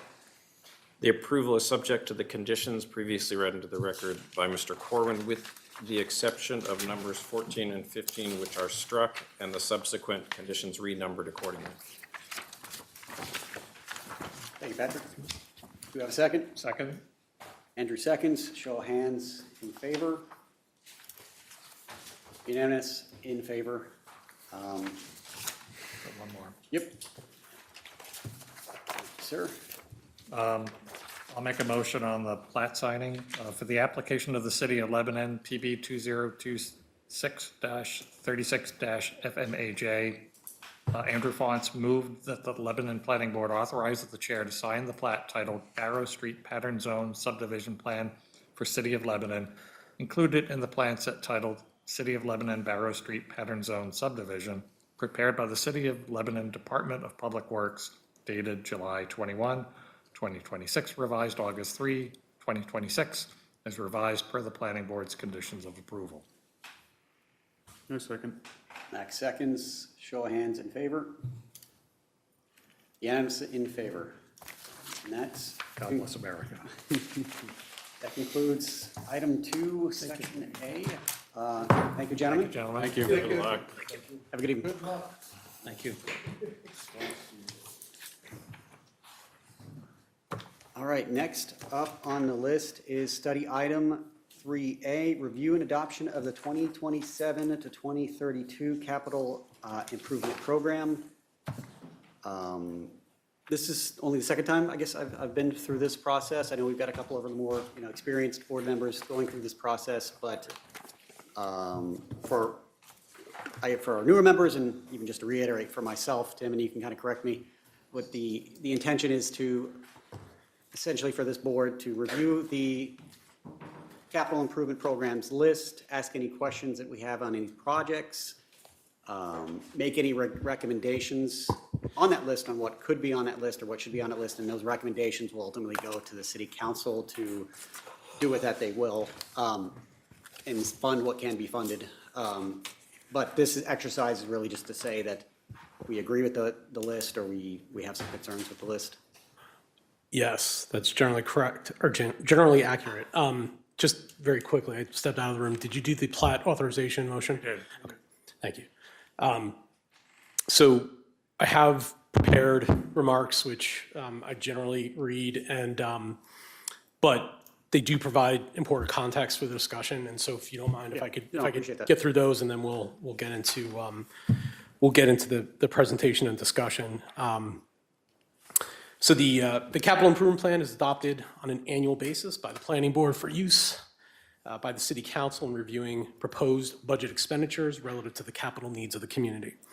The CIP provides the long-range perspective and framework for addressing the city's capital improvement needs. As a companion to the annual budget, the CIP provides the mechanism for anticipating future facility infrastructure requirements and ensuring that they are funded in a responsible and systematic fashion. The CIP is prepared in accordance with RSA 624(5)-8 and is developed in support of the goals established in the city's master plan to ensure orderly growth and development in the community. Although the CIP covers a 6-year planning period, the City Council only considers year 1 of the CIP as part of the annual budget review process, which begins in the fall. The remaining years, 2 through 6, in addition to the unfunded projects column, are used to begin anticipating upcoming capital expenditures beyond the next budget year. Covering the 6-year plus timeframe allows the city to plan for upcoming large capital expenditures in order to avoid significant fluctuations in spending and tax rates to the extent possible. The planning board only reviews those capital expenditures that pertain to planning and land use within the city, including acquisition of land, construction of new buildings and facilities over $100,000 in cost, and other projects that could have an impact on the city's capacity for growth. By contrast, operational items, such as new or replacement vehicles or equipment, and maintenance improvements that do not increase the capacity for growth, such as repaving a road, fixing a sidewalk, and other in-kind repairs, are excluded from the definition of a planning board CIP item. The annual CIP preparation process begins in earnest in April when city departments are given instructions to prepare capital project proposals, including supporting documentation. Following submission of those proposals in May, the finance and planning departments and the city manager review each project with the individual departments to assess and analyze fiscal capacity. During this process, placement of the projects within the CIP is considered based on the relative urgency or need, the availability of funding, existing and proposed debt loads, and other factors. So by the time that the planning board reviews the proposed CIP, city staff have extensively reviewed each project for inclusion in the CIP and for placement within the 6-year horizon, 6-year plus horizon. However, to be clear, the CIP is the planning board's document, and the board may make changes as it deems appropriate in accordance with the board's statutory authority. Tonight's goal is to adopt the 6-year CIP as may be amended and to make your recommendation to the city council with respect to funding for capital projects in year 1 of that 6-year timeframe, that first year being 2027. A draft motion was prepared and left near your seat. The planning board CIP items are identified in the staff memo, which was included in the agenda packet for tonight's meeting. Those projects, only 4 of those are new to the CIP. So I think it's 16 projects or so that meet the planning board's definition of a planning board CIP item. 12 of those have appeared on previous iterations of the CIP. Again, only 4 of those are new. Those include the Taxiway A Extension Phase 4 project, which is arguably a PB planning board CIP item. It just barely makes the cut, if at all. The other one being the Great Brook Road Bridge Replacement Project. Next is the West Lebanon Main Street Improvements Phase 2. That's the Bridge Street Roundabout. And then finally, a project that you haven't seen at all, even wasn't part of our package to you in May when we presented a first iteration of the proposed projects. Is the Civic Field upgrades proposal.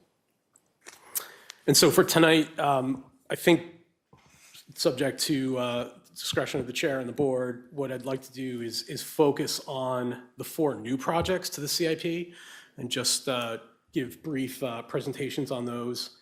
And then we can move to questions about any of the remaining projects. Tonight, there are representatives from Department of Public Works, City Manager's Office, Finance Department online, and I think Recreation, Arts, and Parks. So Mr. Chair, between your opening remarks and my read remarks, is there anything else that you think we should discuss or make clear before we jump into the projects?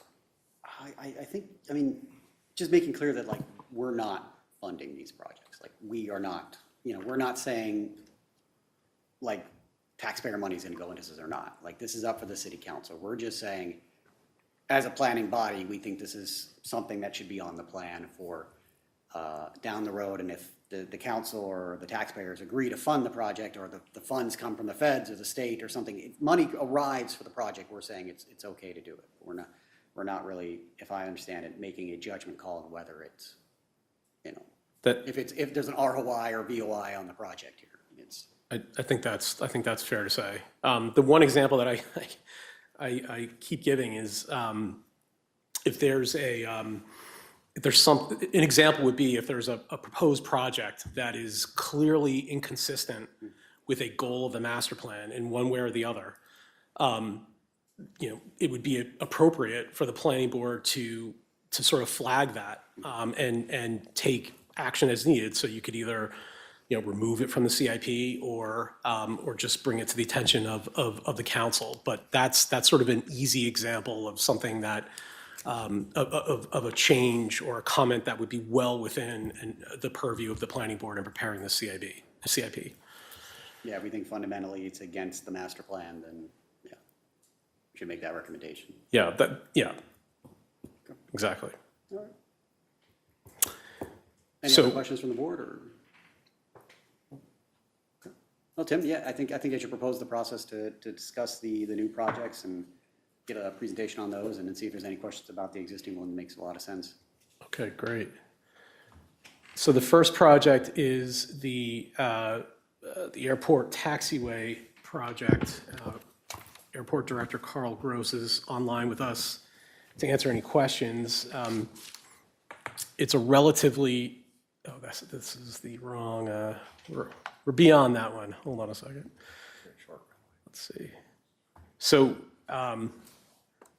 this is a relatively simple project. It's proposed to replace two existing taxiway connections and replace them with a single taxiway connection. So this graphic is slightly different than the one that appears in your packet.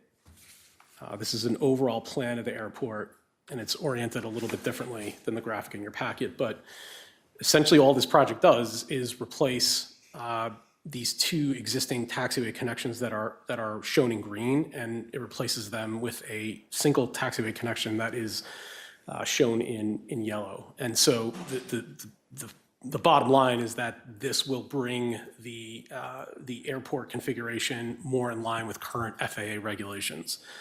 And I will leave it to Carl to explain exactly why that's needed if there's interest in that. But it barely qualifies as a planning board CIP. It's not clear that this enhances the city's capacity for growth in any way, but we err on the side of caution and identified it as a planning board CIP item.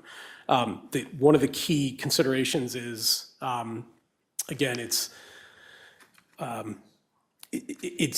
how the project is funded is within the purview of the city council, but it's not irrelevant, certainly, to point out that the funding here is will not fall on the shoulders of the Lebanon taxpayer. Airport improvements are generally funded 95% or 90% by the federal government, 5% by the state, and then the remaining 5% is the responsibility of the city. But in this case, the remaining 5%, which is about $120,000, is proposed to be utilized through existing capital reserve funds. So it's a fairly minimal project, but it's on your list. Are those capital reserve funds exclusively for the airport, or are they citywide capital reserve? They're airport exclusive capital reserve funds. The next new project is the Great Brook Road Bridge replacement. I think the board discussed that at length at the May Planning Board work session. Let me just,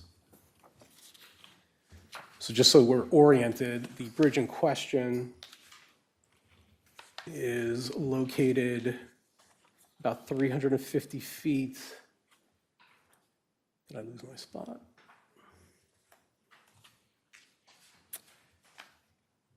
Oh, no, this is it, sorry. Let me zoom out a little bit.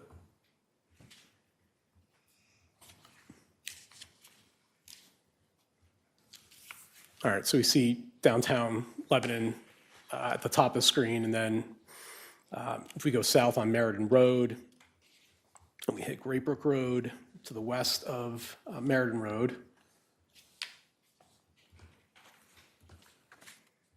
There we go. So this is the intersection with Great Brook Road, and then about 350 feet to the west of Meriden Road is an existing bridge. It's a one-lane bridge, and it's been identified as being in severe disrepair, and has been added to the state's red list for replacement. There's an extensive background on the project provided in the project materials. The idea would be to replace the bridge with a two-lane bridge that is designed to last 120 years with a 60-year timeframe for substantial replacement. Currently,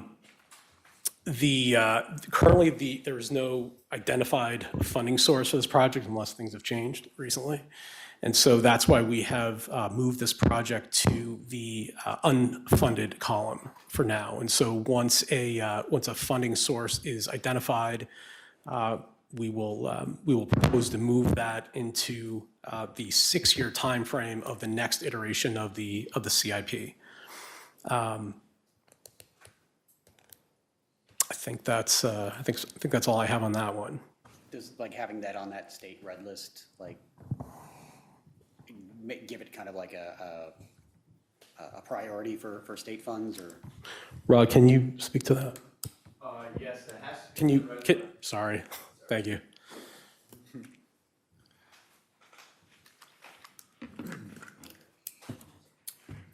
Yes, it has to be a red list bridge to get funded. Okay, so the hope is by putting it on that list, they'll fund it, yeah. I have a question. Is there any savings in keeping it as doing the abutments for 2 lanes and keeping it 1 lane for now? And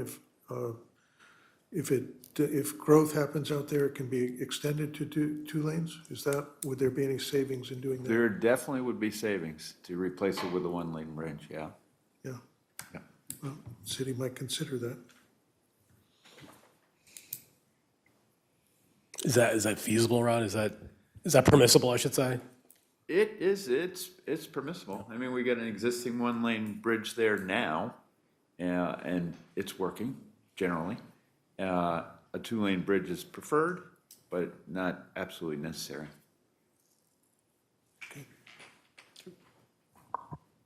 It's a worthy suggestion.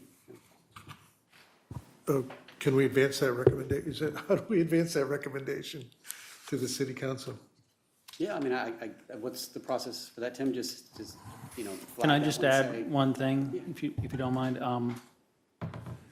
The 1-lane opportunity might be a function of the funding. So if it's federally funded, they may require 2 lanes. Yeah, right, That's all. yeah, makes sense. We can certainly add some language to the draft motion when we get there. Okay, thank you. Something to the effect of ask the city council to consider whether it's feasible to have a 1-lane versus 2-lane, funding or Yeah. whatever, And it's not before the city council now, so it'll be sort of a recommendation. It would effectively be a recommendation for staff to bear in mind when preparing CIP project materials for the next iteration of the CIP. More likely than not, unless funding magically appears and we can push it up. Okay. The next new project is the West Lebanon Main Street, and maybe if you can, thanks, Ron. is the West Lebanon Main Street Improvements Phase 2 project. Again, a lot of good background in the application, or sorry, the project materials. The West Main Street Improvements project is now complete, Rod?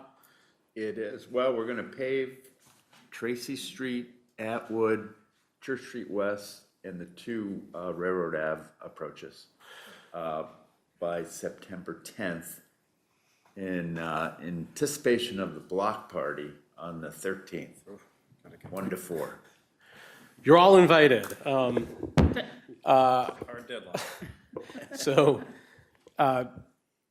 that's the streetscape improvements portion of the West Leb Main Street project. And then Phase 2 is the roundabout that will replace the existing signalized intersection at Bridge Street and Main Street.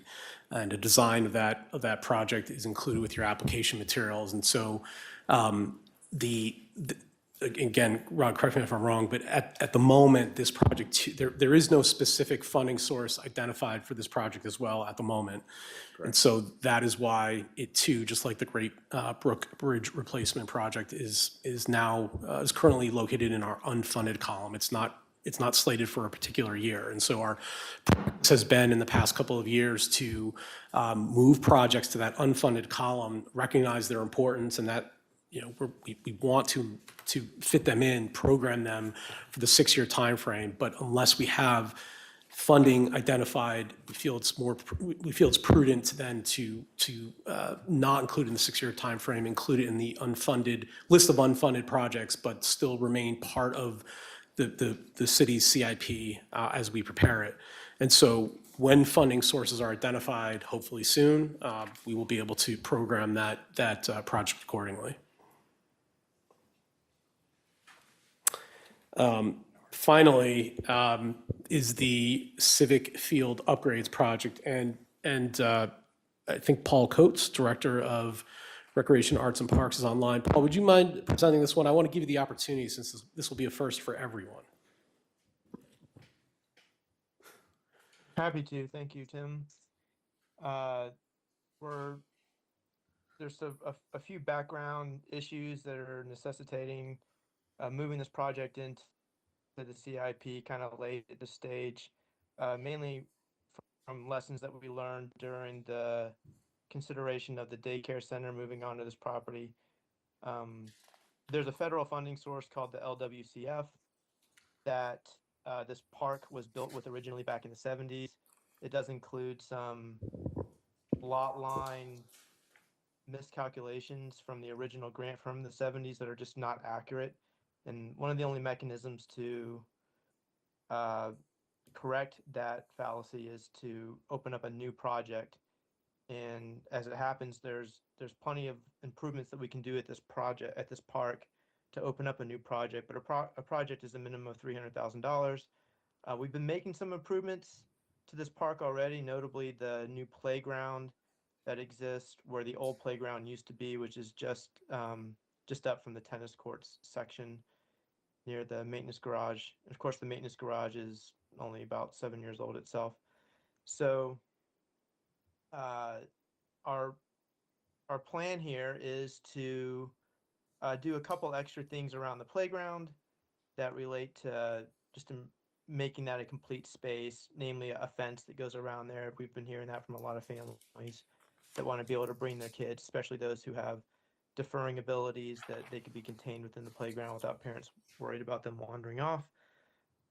We want to put in a trail that circumnavigates the entire park so that can be a new destination for exercise for the community in West Leb, especially while families are bringing their kids there for sports activities and things of that nature. Parents could be doing a half-mile lap around the track, that sort of thing. The basketball court itself is quite old. The surface has been repaired several times and is in good shape, but the hoops themselves must be 40 years old, maybe 50, and they could use a basic upgrade. And there's a few other, there's a list of things, I just say it that way. Some field improvements to make that playing surface much more playable. for softball play, dugouts that need to be upgraded in a significant way, replaced actually, so that we can bring that facility into ADA compliance. Even dugouts do need to be ADA compliant, and these are not, and don't have the ability to become ADA compliant the way they are. And one of the big things that I'll finish this discussion with is the need for overflow parking, especially now that that new playground is such a destination, and we anticipate the new trail going around being a big destination. You can see even in this photo that Tim has laid out that there's quite a few parking spots that are in the grass at the end of Aldrich. People have used this parking, and we, on a busy soccer night, we might have 80 cars in that grassy area. And so our big need really is to create some formal parking in that grass area that allows for overflow into the grass as well. Again, for ADA compliance, the playground is an ADA facility, but we don't have ADA parking for it yet, which brings it out of compliance. So we need to make that correction, as well as a pathway to help folks get from that parking lot and the playground up to the building where there is a bathroom. We need to have an ADA compliant trail to do that. So there's quite a few things that we can do at Civic Park. It's kind of aside from the skate park, it's one of the most visited parks in our system. And these are very good improvements for us to make. In total, the project would be right around the range of 300,000. The LWCF grant, if we were awarded it, would be a 50-50 grant. So it would provide 150,000 of that funding, and the city's remaining 150,000 would primarily come out of the recreation impact fees.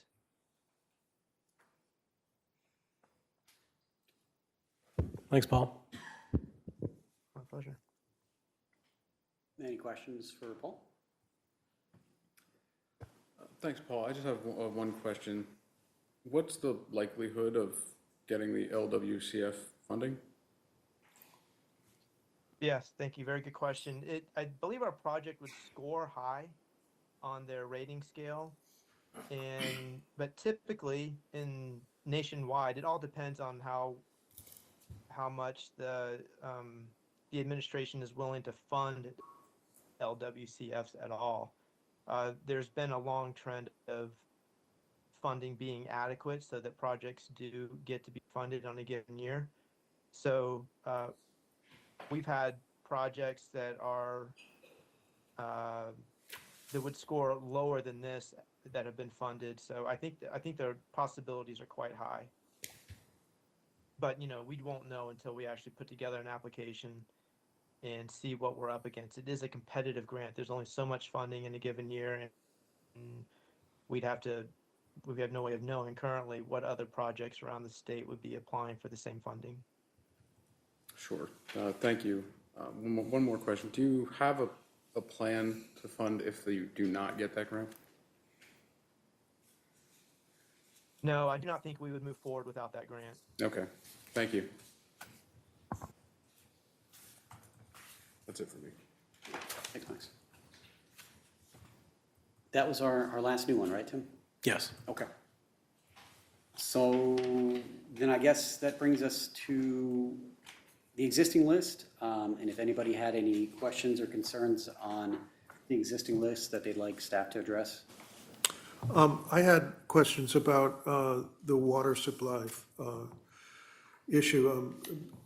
Climate change, again, is causing problems. We had a big rainstorm over the weekend, but before that, the river was quite low. And I was wondering about the strength of our partnership with Hartford to get water from their system, and whether you've used that and how it's working. I can start. I don't know. So, good question. Currently, the proposed project that's in the parking lot for the new well and the water treatment plant, it got pushed out. It was, the schedule was much more aggressive before. Most recently, the state has required us to do a feasibility study, which is underway, because we have two interconnections with Hanover, and one that we just built a booster station on Medical Center Drive, and another one over by Sachem that's just a valve, and also the pipe that goes under the bridge to Hartford, from Hartford to us, or the other way. We've loaded that pipe when we've had problems before in anticipation of its use in case we needed it. We've never actually used it.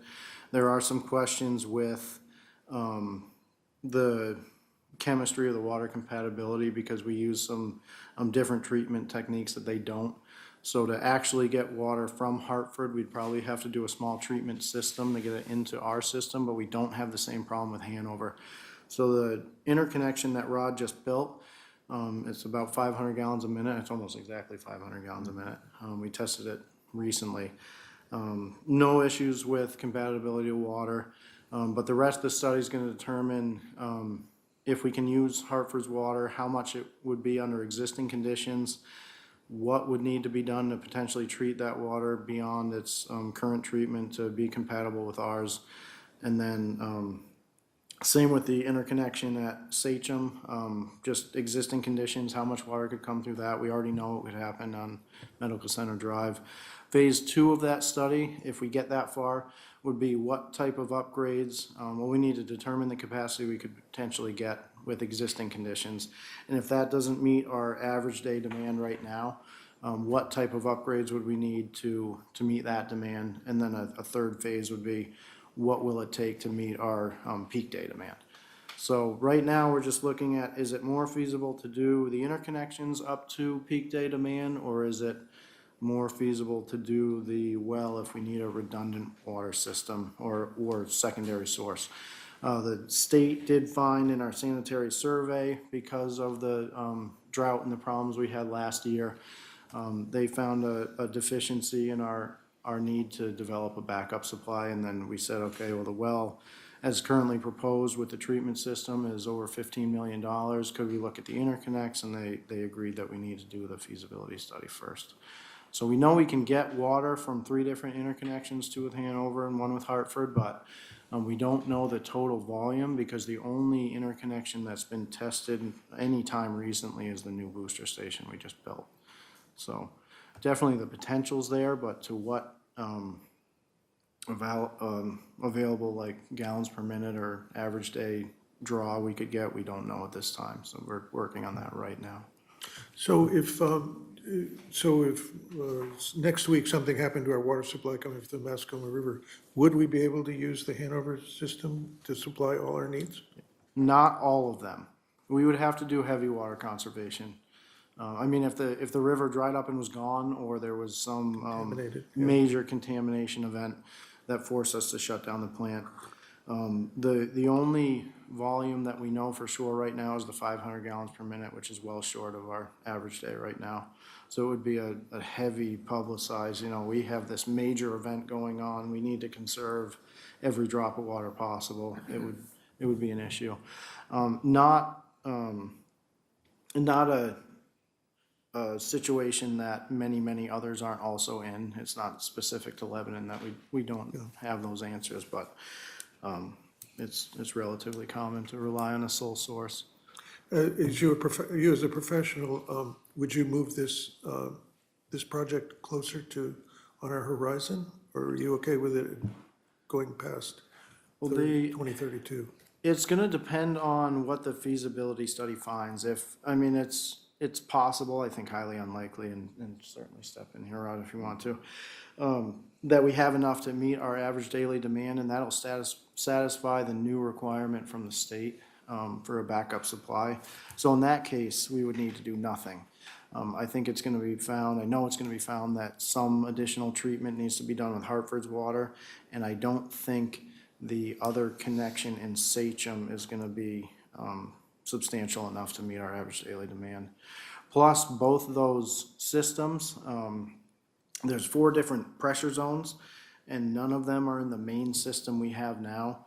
The emergency booster station can allow water from the DHMC tank into the main pressure zone, but then you're limited to whatever's used in the existing DHMC zone. Whatever's left from that is going to be what's in our main system, which is a substantial portion of our use. So it wouldn't be enough as it exists today to rely on just So that. short of doing the well, do you have funding for the interim steps to make the interconnections feasible? Do you have No, a we do- budget for that? We don't even know, because the study's meant to determine how much water we could have available and then what needs to be done to get more in different phases, if there's not enough now, which I don't think there will be. So without knowing even what's needed, we don't have a funding plan for that. We did meet with the state and had many conversations with them over the years of going through this with them about potential sources of funding, but none of that has been actually secured because we don't have a proposal for them of what we need to do. The study that's happening now was grant funded, $30,000 with a $15,000 match. So the portion we're doing now, we had a lot of funding for, but it's nothing compared to what a new well would cost. Right, right. So to clarify, so what you're saying is that there's interconnection possible, but there are problems in doing it, including a new treatment plant coming from Hartford? So the Hartford side, we would likely need some additional chemical addition, not a full treatment system. Okay, all right. It'd be something pretty small. I mean, I can't tell you it'd be 10 by 10 or exactly how big it would be today. okay, But it would not be anything like the treatment plant we have now. Okay. Something that would come out of a reserve fund or something like that in an emergency? The money to pay for that? Yeah, so we don't know how, if we had to do all of that, we'd have to look at what's available in capital reserve. There's a capital reserve amount for water, and there's also the fund balance, so we'd have to look carefully at that, how much we would want to spend down in order to offset the increased rates that would need to be used to pay for that if we weren't able to get any grant funding. There's also, you also need a pump station. Yeah. You need a force main at least to Old Pine Tree Cemetery Road, Okay. Yeah. from Hartford up to there, because that puts you in puts you in the Prospect Hill highs. Crushers. Okay. I just think that as a planning board, this is critical for the future of Lebanon, and I'd encourage them to, bring forward a tighter calendar on what we could do short of a well in the short term, rather than just doing the well. Yeah. I don't know how you feel about that. Well, the study is supposed to be done in October, December, I think. now, December. Yeah. So by next year, we should know exactly what needs to be done to secure a full second source and then get a better timeline on it. But right now, we don't have enough of a plan to put together Okay, to present a timeline even. all right. Is it a state requirement for a second source, or? It is now, yeah. They put it in our sanitary survey findings, because there was like one algae bloom back in 2015 maybe. And then the last couple of years, we've had one every year. So that, in addition to the drought, which was way worse than we've had in any time in recent history, they said, you guys really need to look at a secondary source. Okay. Sounds critical. Is the Hartford connection, is that below the confluence with the Mascoma River? That is the Connecticut and the, It's the bridge by Rod's Roundabout. Bridge Street. Bridge Street. Yeah. Okay, So So it's hung right under is it the Lyman Bridge, I think it's called. It's hung right under that bridge. so that's above it. That's above it, yes. Okay. Yeah. And does the Hartford supply and the Hanover supply together approximate Lebanon's draw from the Mascoma River? We don't know exactly because that's what the study is supposed to Okay. find out. We had a draft proposal that was looked at between Lebanon and Hartford for 250,000 gallons a day. I'm sorry, 250 gallons per minute. So that would bring us to 750 total with the pump station we just did on Medical Center Drive. One MGD is 694 gallons a minute. Our average day is about 1.3 to 1.5. So it's still less than that. And to utilize the Hartford source, you would still need a new pump station. Yes. Which you would for the well as well. I mean, so it's not in the right place to hook up with, Right. yeah. So it sounds like based on what we hear from the study, maybe for our next round of this, we'll see that as a potential item as opposed to maybe in addition to, or, you know, as an option with the well. Say, you know, so I think it's basically, it sounds like there's nothing we can really do with it here at this point, besides just saying that we're interested in it and looking forward to I seeing. think we should send a recommendation to the city that, explaining that we've considered this an important project for the city, given the you know, continued growth and the importance for our water supply. Yeah. I guess we're going to tell them like to expedite the study or something, because I guess we don't really have a plan we can tell them. I don't know that we can tell them to do any particular thing other than that we have identified this as a high priority for the health and well-being of our residents. And I think just going on record stating that is That's beneficial. all. Sure. Okay. Yeah. Yeah, I mean, we could say that, but yeah, I'm just saying, we don't know what it is yet. We Yeah, need to there's- still see the report, but yes, it's definitely of high interest that we, Most of us like drinking water. yeah, that we align with the state's recommendations, so, Yeah. Thank you. thanks.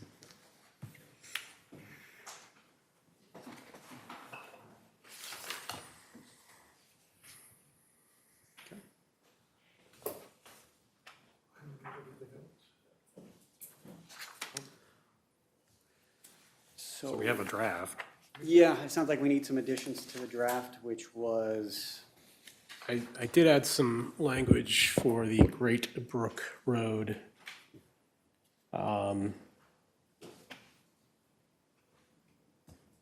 With respect to the proposed Great Brook Road Bridge Replacement Project, the board would recommend that the city evaluate the feasibility and advisability of replacing the existing one-lane bridge with another one-lane bridge in order to reduce costs and to support the existing low-density, low-traffic community character. But if that doesn't accurately convey what, that was just a first stab. I guess I was proposing that that the provisions be made to accommodate a second lane in the first phase of the project, but only the single lane be Well, constructed. I'll let you draft that. You'll let me language, yeah. draft it. Thank you. Evaluate the feasibility, place the existing one-lane bridge with the abutments for a two-lane bridge, but in order to reduce cost, install only a single lane. So you're looking at structure below that would accommodate a second Would accommodate lane a second when and lane. if. Yeah, because it's, once you're down there, you're digging up and it's less expensive to do it when you're in the process, Interesting. I presume. Yeah. I mean, we didn't, does everybody agree with that? That might not be. yeah, I'm just I trying have to a notion the understand. cost, that's gonna be most of the cost, you know, the abutments if they have to redo it. Dropping the girders on top, but anyway, sure, it just says study the feasibility, so it's fine. Ron, did you have a comment on that? Making a poor man get his steps in today. I think I misunderstood your comment. I thought your comment was, could we build a one-lane bridge? Right. But I didn't understand that you wanted to build an abutment for a two-lane bridge and build one lane of it? Is that what you're saying? I was wondering if it would save money, whether it's, Now that, I don't think would save a lot of money. okay, all right. And to Patrick's point, the Truesbrook Road Bridge, most of the costs are in those foundations. Okay, all Yep. right. And Then I things are wouldn't speeding recommend. up yeah, now on yeah. that. Then I wouldn't recommend doing that, given that information. Okay, thanks. Sure. So, or you're we're just withdrawing going the your- two-way. I'm withdrawing my request. Oh, Oh, but Yeah. I like Tim's, I like Tim's language, but. The you're okay with It's the one-lane lovely. bridge? I am, I live on the road, so Oh, well. I should probably, abstain from this. Oh, now we. But I'm also I've never- dealing with. I don't cross it much, but I've never run into another car going the same way. No. Yeah, I don't think we need to abstain for road impact for the Oh, city yeah, that we yeah. live in, because otherwise I'd have to abstain Yeah, for we like half all of these. drive on Yeah. most I of live the near roads Mechanic sometime Street, or other. yeah. So, So I have no strong opinion either way. Yeah, I formally withdraw it unless somebody else wants to reissue it. Splendid. Okay. Do we want to put a statement into the effect of just some form of encouragement of, We strongly recommend. If somebody wants to draft something, otherwise my perspective is like, it's obvious? we're encouraging them to do what they're doing. Okay, So, probably good enough. We, we're gonna revisit it when the study's done. Yes. Good enough. The- Oh, we- How about, the Lebanon City Planning Board strongly recommends that this city address the water supply issues sooner rather than later. With, The water supply quality as a priority. is a priority, okay? I think that's a reasonable statement if we want to make a recommendation. So, Would you like to read it into the record, Don? No, I don't read. I don't think. I just suggest things, I don't read things. You can say this is in the record, so we don't have to read it? No, it's not. Oh, we have to read it, Okay. yeah. Well, there you go, Don. Okay, so I'll read it. Don Collins moved that the Lebanon Planning Board approve and adopts the Capital Improvement Program, CIP, for the 6-year period, 2027, 2032, as presented to the City Council meeting held on August 24th, 2026, and thereby submits 2027 of the CIP as the board recommendations to the City Council budget funding for 2027. The Planning Board also wishes to acknowledge and highlight the importance of the CIP program and process as an essential component of the city's overall financial and community planning efforts, and as a mechanism for anticipating future facility and infrastructure requirements in order to ensure that they be funded in a responsible, systematic fashion. Notwithstanding the above, the Planning Board appreciates the City Council consideration of how funding improvements may increase the residential tax rate and understands that such a result may result in the postponement of CIP project expenditures recommended for 2026 or in alternate financial strategies to minimize year-over-year increases. However, the Lebanon Planning Board strongly recommends that the city address water supply issues and in the near future and make funding those projects a priority. Just one correction. The year towards the end of the second paragraph should be 2027, not 2026. With that correction, I make this motion. I think also, if I heard correctly, in the first paragraph, you substituted city council for planning board. Okay, It should be planning board. Aside from that, with that correction, I make this motion. See, that's why I read. you did good. I'll second. all right, show of hands in favor? Unanimous in favor. Splendid. All right, so then that brings us to 4 committee reports. Tim, are there any committee reports for us today? Nothing of particular note.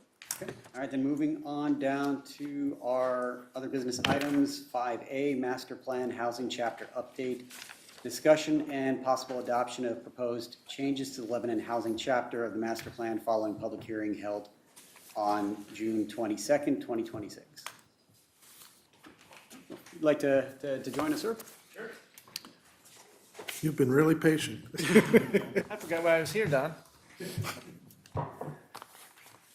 You can just state your name for the record, please. Steve Whitman, Resilience Planning and Design. Thanks for having me back. Welcome back. I'm Nate Record, Welcome Planning back, Phil. Director. I'll let Steve, if you want to. Sure. So you might recall, I was here in June. We had a good discussion. There was a lot of excitement around the chapter, and then 3 of you submitted comments. And so in July, I met with Nate and Catherine. I think Catherine's right there, watching from home or somewhere else. We went over the comments. 2 of them were really clear and could be easily inserted. The rest of the comments were of great interest, But at this stage, if you have a chapter that you really like, that already addresses affordability, adding a new section on affordability, in my opinion, may not be in your best interest. You're at a 23-page chapter, which is a little longer than the Housing Task Force wanted initially, but seems to be relaying all the information. So I'm here just to hear the board's discussion about how you think the revised version looks, and to hear if you have any more changes you'd like to make, or if you'd like to move forward with adoption. I will work on this chapter forever.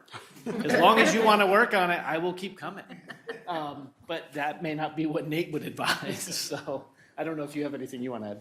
Yeah, Catherine does. I think it's one where we've had an incredibly robust process of public engagement of the Housing Task Force meeting over a period of 18 months.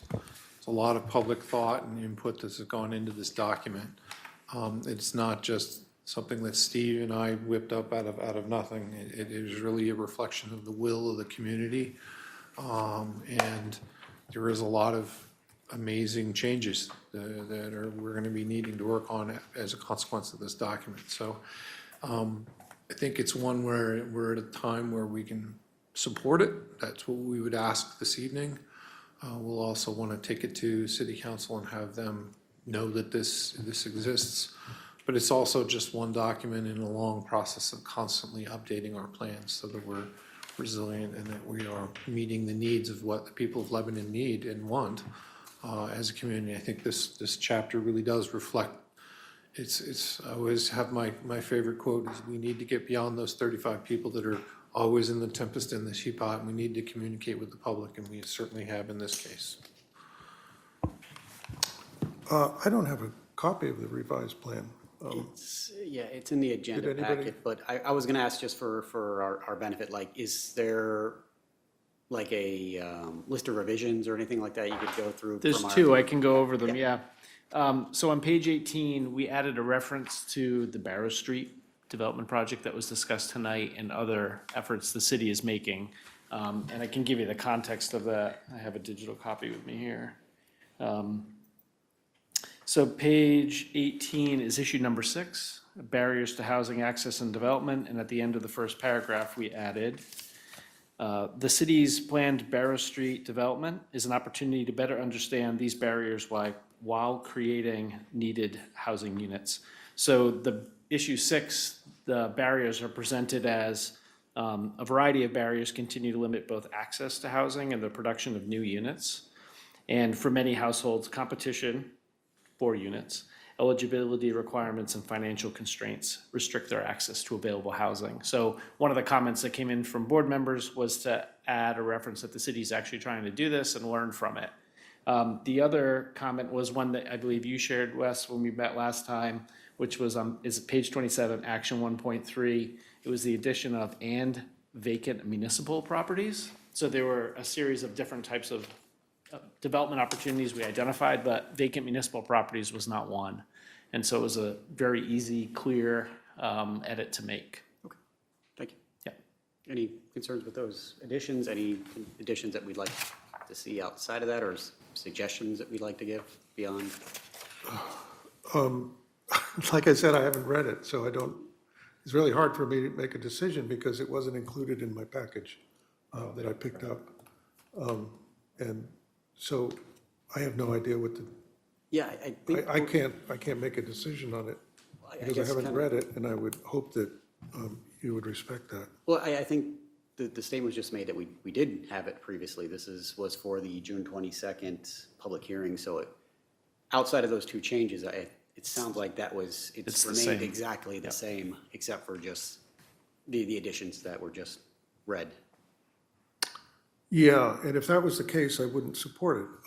I think that another issue that we haven't addressed, and I've talked to a city councilor with this, is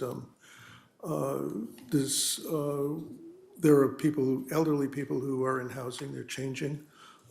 Could the city meet with meet with a nonprofit that would connect people who are looking for housing with people who are leaving their housing situations, And often an elderly person is leaving and the house is run down, it has very little maintenance, so it comes in at a corrected price. We talked about having vital communities support something like that in cooperation with the city. I don't think we've explored the full possibilities of options available to the city. And what I find is that most of the options that are presented as solutions really aren't going to impact, like the Barrow Street is not going to be a big impact. And Tim McNamara says he'll never do it again because, you know, it was such a huge project for the city that was fully unprepared to do something like that. So all of the things that were talked about in that project of making housing more available and affordable, I don't think that they would have changed the housing market in a significant way. I think one of the issues that's hinted at in various places within the chapter has to do with the need of modest housing for those that are coming early into home ownership, and then similarly modest housing for those that are needing to move out of their large houses. And those dots, I don't know, are necessarily connected in a sort of a life cycle-ish sort of way of looking at housing supply. Or maybe not as it doesn't hit you over the head like an anvil on the head kind of a thing, in maybe the way that it could. The idea that housing is going to work by building more of it, of the kind that people might want to have right now, as opposed to more planfully building units that can serve at the beginning of a housing cycle and also at the end of a housing cycle, maybe even counter to what we imagine to be the trend of needing to provide more family housing, but somehow that type of story needs to be maybe more prominent. I mean, I'm happy to weigh in. You have 48 actions right now, and there's no action here that would stop you from having the conversation you just talked about. I would point to, like, maybe if I'm looking at the right one, 3.1, expand partnerships with Lebanon Housing Authority, nonprofits, employers, and developers to deliver affordable and community-focused housing solutions. And I think that probably encompasses everything, like people trying to transition out of their houses, people trying to transition to houses, seniors who are looking for other housing opportunities, whether it's like assisted living or, I think outside of like very specific, maybe let's try this, if we can find a nonprofit or we can find funding for this, it's gonna be a list of actions that are gonna try to encompass all the options, because there are a lot of options, but the thing with options, you don't know which ones are gonna work. So, I mean, it's like the SIP. I mean, there are things that we support, but we're not like shelling out $15 million ourselves. It has to come from funding. It has to work with numerous partners to try to make it a reality. Yeah. So. Well, I go back to my recommendations is that I applaud you for asking people what they want, but I think it's really important to tell people that they can't have it because the market doesn't support what you want. I think it's really important that we say that right up front. So that's my, that was my objection to the housing report, is that we've asked people what they wanted, but we haven't provided them with the answers that will really make a difference. I guess the one thing I would say about that, and I saw that reflected in your comments, is that the Housing Task Force and the staff and the other consultants that worked with us put a tremendous amount of time into writing this to walk that balance. And even on page 4, the limits of municipal influence on housing solutions was intentionally written to say, the city of Lebanon can only influence so much, and here's the parts of the pie we can influence. And it was to recognize that we might not be able to create everything that all the 1,000 people that came out and gave us their housing feedback would like, but there are certain levers you can pull. And so we've tried to focus on those and to talk about the partnerships, as Wes said, and all the other things that could happen. But at some point, you gotta commit to a plan and start working on it.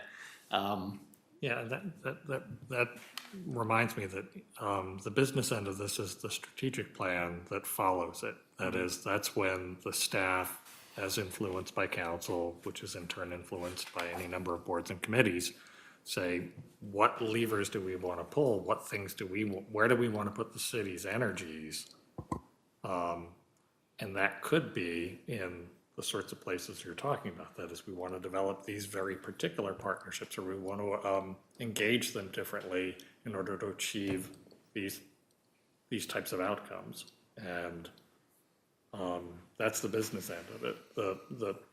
The chapter is kind of like a kitchen cabinet. It has all of the ingredients, but we've got to put those things into a recipe that we're committed to actually cooking and serving. Yeah, I don't disagree with you, Andrew.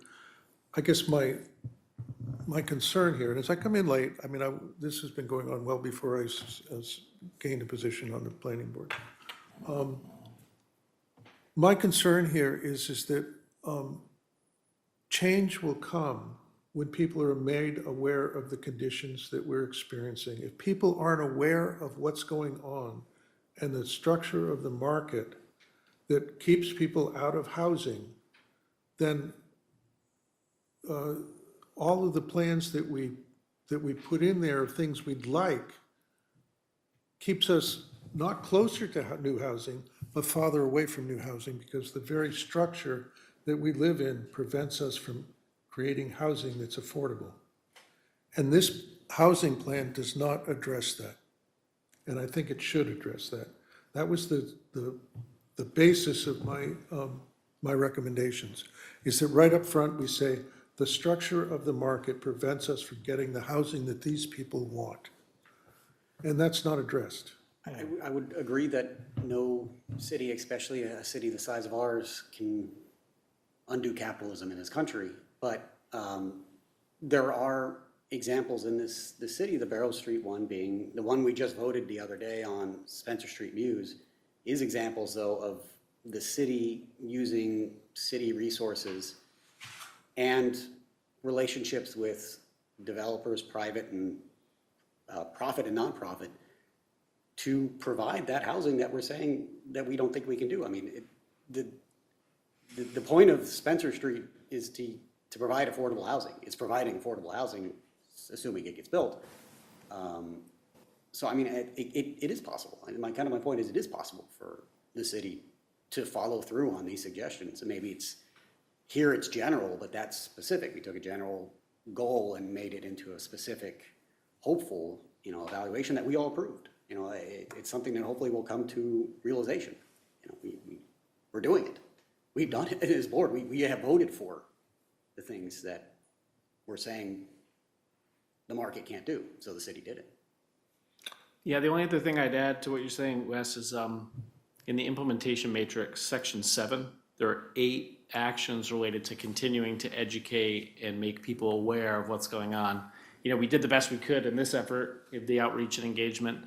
But you're right, it's a moving target. Like, we need to continue to tell stories, research and promote the concepts that are in here, and engage people in the conversation. There's nothing we can necessarily write that's going to capture everybody. There's no one line we can add to the intro, that's going to make everybody understand it. It's going to be an ongoing commitment by the city. I think you look at some very specific things that we're going to be working on.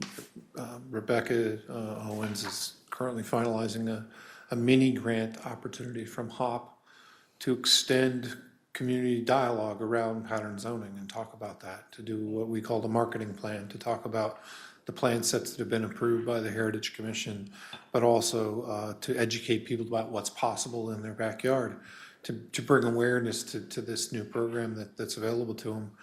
I think there's going to be a lot of that type of community dialogue, but that's a very specific, small little, but we don't need to reflect that in the plan. That's an action that we're taking that's in conformity to multiple layers of the actions that are lit in the plan. So the operations piece of what we're doing is going to vary greatly. There's a huge opportunity that may be upon us with the new housing bill at the federal level. But we have to be in a position to capture that, and we're working on, are there reforms that we can put in place in advance of, the policy was just passed, there's a lot of rule writing, a lot of work that has to be done at the federal level, And then the other piece of the whole pie, which is they got to fund it. So that's another piece of the puzzle. But the policy's great, but if you don't have the money, it's sort of like the CIP. You know, what are you going to build? You kick that 1-lane bridge off to another year because you have to. So I think it's the opportunity that comes in front of us at each moment, but it's also, I think, taking this work and building upon it and saying, we do need more robust community partnerships. We do need more involvement from different aspects of the community. I spent last week in Seattle at a National League of Cities conference, and one of the elements they talked a lot about was a partnership between the religious community and the city as a means by which you can really do amazing housing projects. That doesn't exist right now in our community. That's something we could go out and create a partnership and create relationships that maybe don't exist, but are being very successful in other places. So there's a lot of opportunity here, but I think the general nature of what we're talking about gives us absolute justification to go after those individual projects, but we have to have that umbrella. And again, it's as Andrew's recipe versus the cupboard of all of the, I'm always making chicken fajitas. You know, I have some chicken in the fridge and I got the stuff in the cabinet. I'm gonna go make those now. But this is the spice cabinet. It's not the specific recipe. I don't know how to say this again, but no matter what we build here, people who can afford it will come and buy it. They'll keep the prices up. If people can, Lebanon is a very desirable place to live. If you're living on the outskirts, you're working in Hanover, I mean, you're working at Hitchcock, or you're working at one of the high-tech places around here, you want to move to this town to raise your kids. It's a great school system. As long as those houses come onto the market, it isn't the people who can't afford them that are going to move into those places. It's the people that can afford them.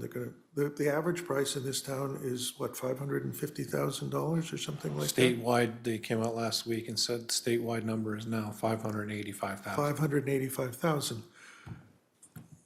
You can't afford a house. Yeah, normal And families can't afford my that. problem is that this housing chapter does not address the facts on the ground. That's my problem. It doesn't address, it addresses what people want, which is great, I'm all for that, but it doesn't address the facts on the ground. What specific fact? That people from away will come to this city to buy the houses and keep the housing prices up. We can't build our way out of this project, out of this process. The more we build, the more people are going to come, and the prices are going to, again, remain elevated.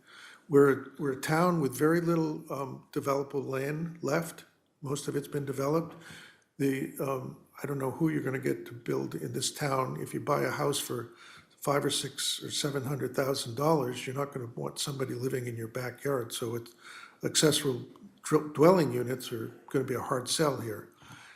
That's a fact on the ground. It's not addressed in this housing chapter. And that's my concern. I would politely disagree, and I think a lot of the points you're bringing up were brought up in the first 6 months of the Housing Task Force. And there are things that we grappled with as well, and some of them, to the point made earlier, you won't have control over if somebody wants to come in and pay more for something. But there are there's a lot of statistics both in the appendix that were brought into the key points that was suggested to be deleted, but we think are important to keep, because they remind people what we learned through all those appendices.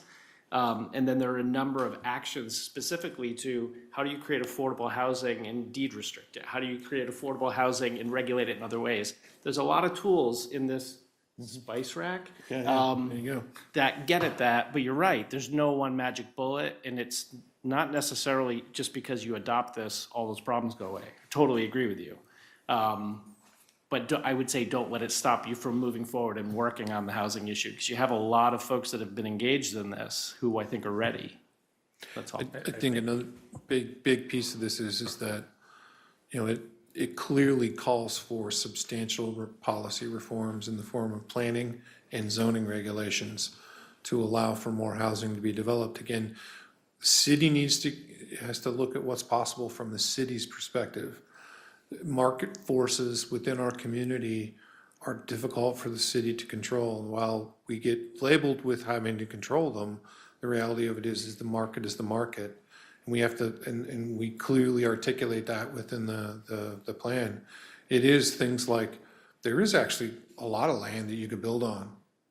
It's just not accessible because it's owned by family trusts or private interests, or, you go back to, is someone willing to open up a piece of land? That's an entire community discussion that needs to be brought forward in saying, we have a lot of potential developable land that's sitting in institutional hands that are unlikely to let it go. Well, we need to have that conversation with those institutions, with those family trusts, with those folks that are, wanting to say, I want to have it be conservation as opposed to housing. We have a lot of conversations with. Reality of it is that if we can't build things on the edge of town, we're going to have more pressure to build up, which means the nature of our neighborhoods are going to change, because all of a sudden you go from building a single house at a time to now I'm going to buy an entire block, tear it down, and put up a high-rise. That type of pressure is something we don't want to see that outcome. So I think there's a lot of thought, a lot of discussion, and again, a reality of the situation, which is it's pretty grave out there right now when it comes to housing opportunities. Despite the fact that we have had some great successes, we still have a lot of work to do. And I think, to me, that's what invigorates me, is this is a document that says, get to work. I think in that work, especially from the city's perspective, is let's have a real sober conversation about what the reality of the situation is, which is there's not much land to build on. We have we don't encourage developers from an economic standpoint. We put up a lot of fees and fines and process in front of them to prevent things and outcomes. Maybe that's another thing we need to talk about is, we do charge a lot of impact fees for certain projects. We want the economic cost of development to be borne by the developer, not by the community. But in reality, we also are screaming for community-based outcomes at the same time. So there's a balancing act there that but these are policy decisions that we're gonna have to rewrite zoning, we're gonna have to rewrite pieces of the planning ordinance, or the planning, regulations that you control as a board, and as well as the city council is gonna need to say, okay, we are gonna do some rezoning in order to open up more land, or in order to open up more opportunities. And then we're also gonna have to embrace the fact that we are going to be looking at projects that people may not, the next door neighbors are not going to like. Right. And we're going to have to live with that. There are some tough political decisions that come out of this document, that a lot of things that you as the planning board see all the time, other boards may not see them, city council may not see them, and they need to be brought into sort of acting upon those situations as well, so. Thank you. Tim, real quick, so the end goal for us today with this item, is it to have a motion to adopt it, or a motion to not adopt it? Is that our binary? It would be, you could do a motion to adopt as presented in the packet, or you can do a motion to adopt with certain changes. I mean, I would suggest that if there are extensive changes, I would presume that one of those first two options would work, but if there are extensive changes that need to be made, I would suggest that you just postpone the discussion until those changes are made. So I wonder, given my earlier sort of point on the master plan versus the strategic plan, strategic plan objectives come to this board in some fashion or other, or they're made public and anybody on the planet can comment on them? That's the way that it's been done for the past couple of years. The latter. Yeah, the latter, correct. Okay. So we might encourage that around this particular issue, this board would like to opine on the regular on strategy. That is, it's the great chapter, it's got all the ingredients, but we have some perspectives on what we might want to attack first, or how we might want to prioritize this style of rising to the occasion versus some other that might be imagined by some other constituents.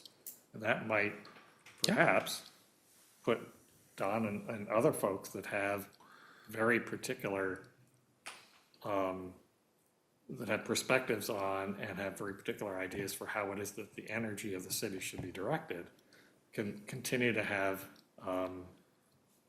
a say, an opportunity to provide that influence, that encouragement, that needling, that cajoling, that herding type of thing, as opposed to just, we wrote a chapter that had lots of interesting ideas and we have no idea what's happening with it. Correct. So I would say this board might want to perhaps approve and invite involvement in the strategy forming, the strategizing that follows from this chapter. Right, and just very quickly, it sounds like there's still, I believe there's still some uncertainty and some decisions that need to be made relative to updating the master plan and what comes next and when, but I would recommend that an element of any master plan update include a specific plan for implementation. That was something that was missing from the last iteration of the master plan, and so there were attempts to try and create a process for that after the fact, but it might make more sense to try and do that as part of the, updating the master plan itself. So having a process and system for implementing and tracking the implementation of the master plan, and not just establishing the master plan itself. Is it fair to say It's a related concept. fair to say that would be something that would be applicable to all chapters, like overarching, as opposed to just, okay, we want to add an implementation and tracking section to this chapter? Yeah. And thus, and therefore, any other chapter that comes before us, they need to come up with their own implementation and tracking. That makes sense. Yeah. So I'm talking about an overarching one. So, I don't know, is there any other, questions or comments before we make a motion on this, one way or the other? Yeah, Max? First of all, thanks for all the work you do. Again, this chapter is a far sight more user-friendly than the one we previously had, so I think that's just a huge win to start. Second, I had a question, not just for you, but for Tim and the board. The Urban Land Institute, when they came and did their work, they said they would give a written report in, I think, 8 weeks. Have we? It's about 12. 12 weeks? I got email cross-traffic today that they're in the process of, the group they are internally reviewing the draft. Okay. We'll get an opportunity to see that draft before it comes out from a staff perspective. But it was 12 weeks, so I'm expecting to see that in the late September, early October timeframe. Okay, and I know they were here and gone in the blink of an eye, but was anything that they found or said or presented on of any use? Yeah, absolutely. I think to me, the few things that, there's specifics and then there's sort of a strategy, and the strategy that they really articulated was more direct coordination with partners. Okay. I think there's a lot of work in that area that the city needs to, one of the examples is to create a pro-housing coalition of people that want to get to yes. There's a great example of the DEW project in West Lebanon. It met with a very difficult thud when it hit the city council's agenda. And all of a sudden, what we thought was going to be a really solid, say $15 million investment in West Lebanon is now on life support. We need to have a coalition that says yes, the Yes in My Backyard coalition, that really requires community level discussion and community level coordination amongst interests that sometimes can be varied in their where they come from, but they have a common cause. And I think that to me is one element of their recommendation. I think that we're going to find in the written word that comes out, that we really do need to have that hard conversation that Don's talking about with specific people in our community who may be holding us back or who may be having the opportunity to move us forward if they took particular actions. And I think challenging people in that way is a key thing moving forward. That's one of the keys that I took away as the planning director. And then that was reinforced in my trip to Seattle as we were talking about how community organizing is being done, across the entire country and how it's been successfully done in different communities of various sizes. It was amazing to sit in that room with some of those leaders, but all things being equal, yes, there's some real actionable things. It's less about go put brick here and another brick here and another. It's more about how we have a dialogue as a community. And I think it's building off of this work that has been done with the housing chapter, but also we have to continue. We can't just let this sit on a shelf and get stale. It's a constant dialogue that we have to have around this topic. Sure. So I appreciate that. The reason I asked was any of it reflected in any of the changes you made since that activity they held? I mean, I was here the night you were here for the presentation, and I didn't hear anything. We talked about it. We have nothing that's resulted in any changes to the chapter as of yet. If something were to come from this report, we could bring it to your attention. Yeah, would be an easy amendment if needed. Right. I think where they were going as a group was less about the details of the specific plan and more about how you go to the next step to implementing it and how do you get to, and that's where, they're gonna have recommendations on some of the best practices we can bring to make that happen. Because I think the goals are clear, they're articulated, they're understood. The question then is how do you actually make that happen? And that's the next step. And that's what we're waiting on the ULI report to help guide us down those next steps. Thank you. And to bring this back to Don's earlier concern, and knit it together with your observation, we need to have the connective tissue between all the different parties that are involved so that we're working on something, even if that something is a relationship or even a shared understanding, such that as the market changes, we can hit it as opposed to then starting to take an interest in one another in order to try to figure something out. So if we're in a quasi dormancy now because the market isn't favorable, there's still a ton of work we can do to get our stuff together. Yeah, here's a good example of Wednesday at noon, the planning office and the board of realtors. We're gonna have our first joint meeting. Nice. And we're gonna bring them into this room and we're gonna say, okay, here's some things that the realtors have not been doing particularly well. Here's some things that maybe the city hasn't been doing particularly well. Perfect. But how do we partner together to make this thing work?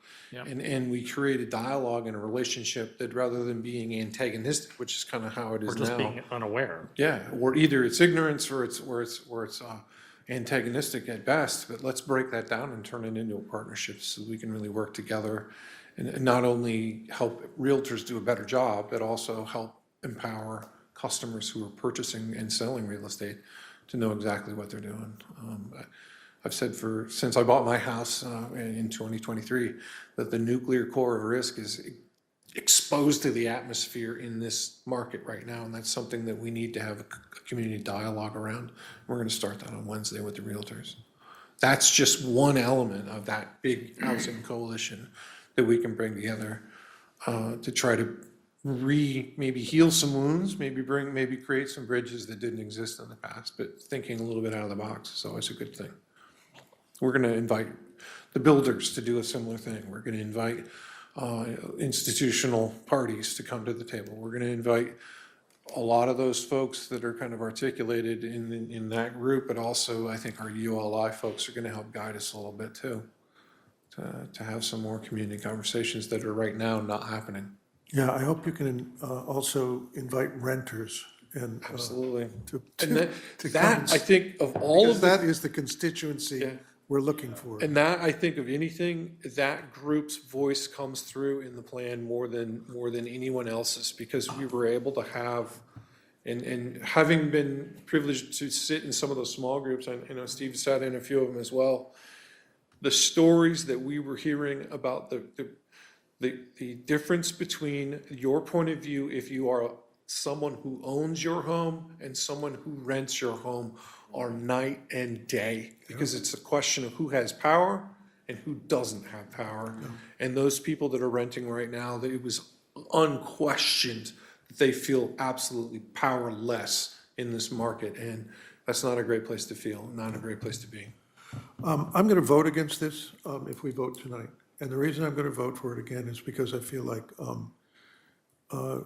conditions should be right up front in terms of what we can, it should be on the first page.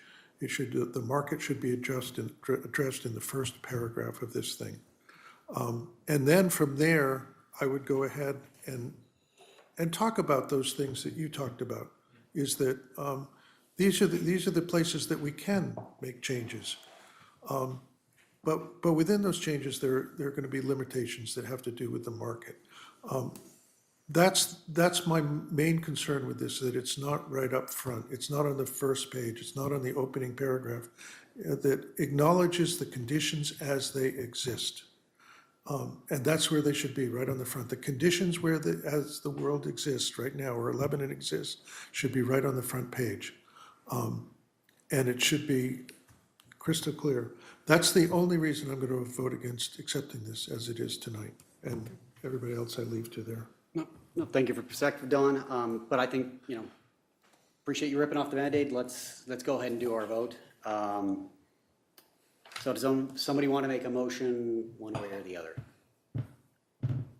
I move to accept and endorse the housing, the master plan chapter for housing as is presently written.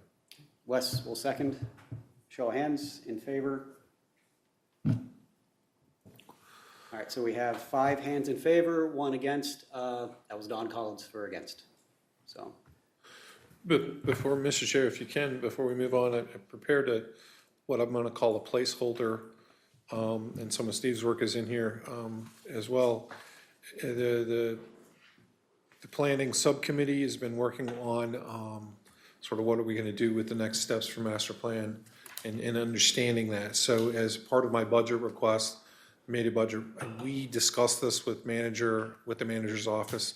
They want to do a funding request as a part of CIP. It doesn't come into the formal CIP because it doesn't meet the criteria of the CIP because it's a one-off planning grant.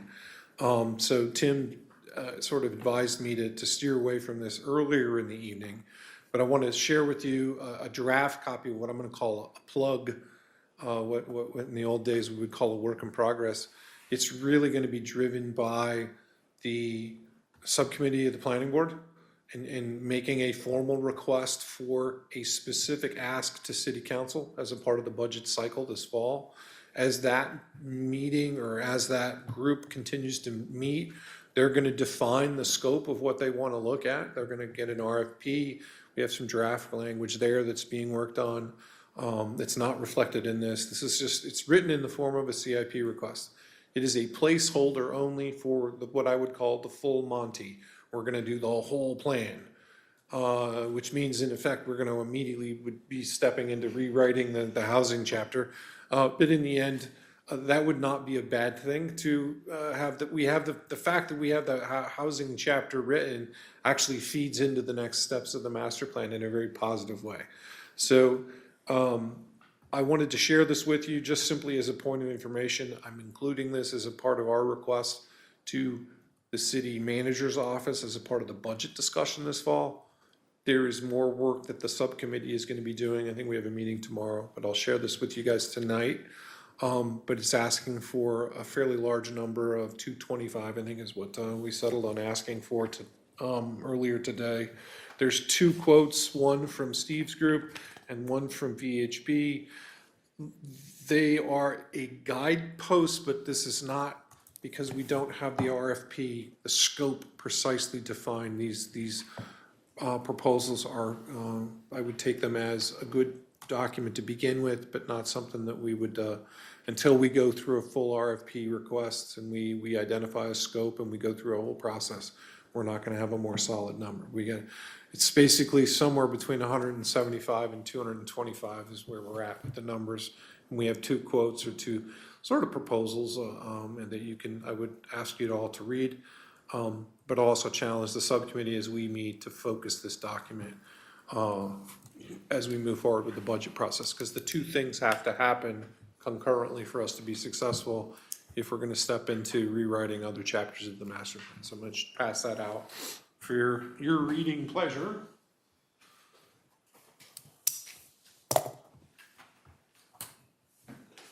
Thank you.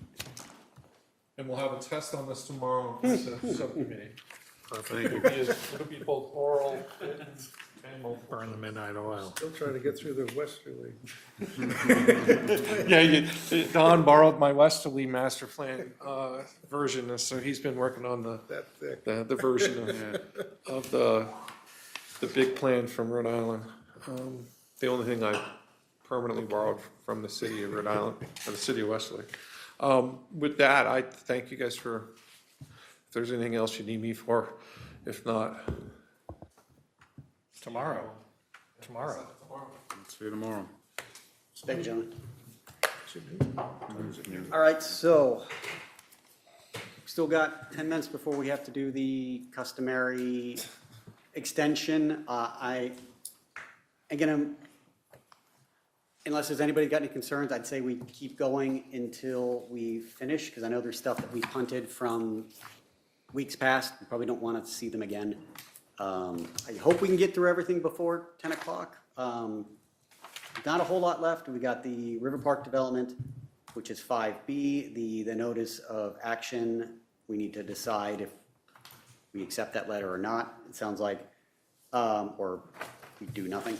Then we have 5C, which is discussion, a reminder about oaths of office appointments and reappointments. So next up is the 5B Riverview Park letter.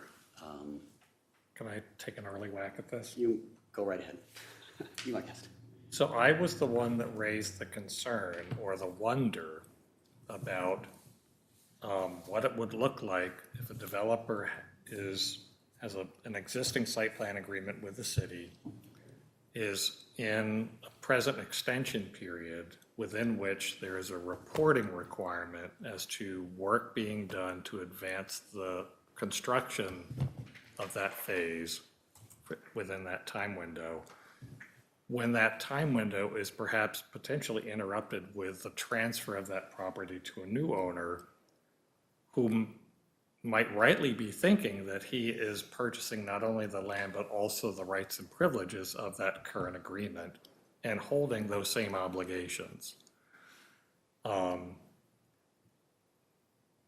What I think I see is that there was an extension granted roughly a year ago, and there have been 2 progress reports, neither of which has presented any concrete information about construction progress and have spoken only to the intent to sell. So my concern in bringing this up was, well, what do we do when this thing perhaps gets sold and then we're presented with a new owner coming to say, well, I thought I bought something that was in good standing, yada, yada, yada. And then we find ourselves back at square one. My reading of the tea leaves are that it looks somewhat impractical that within the next year, all of the deliverables within the present phase would be achievable.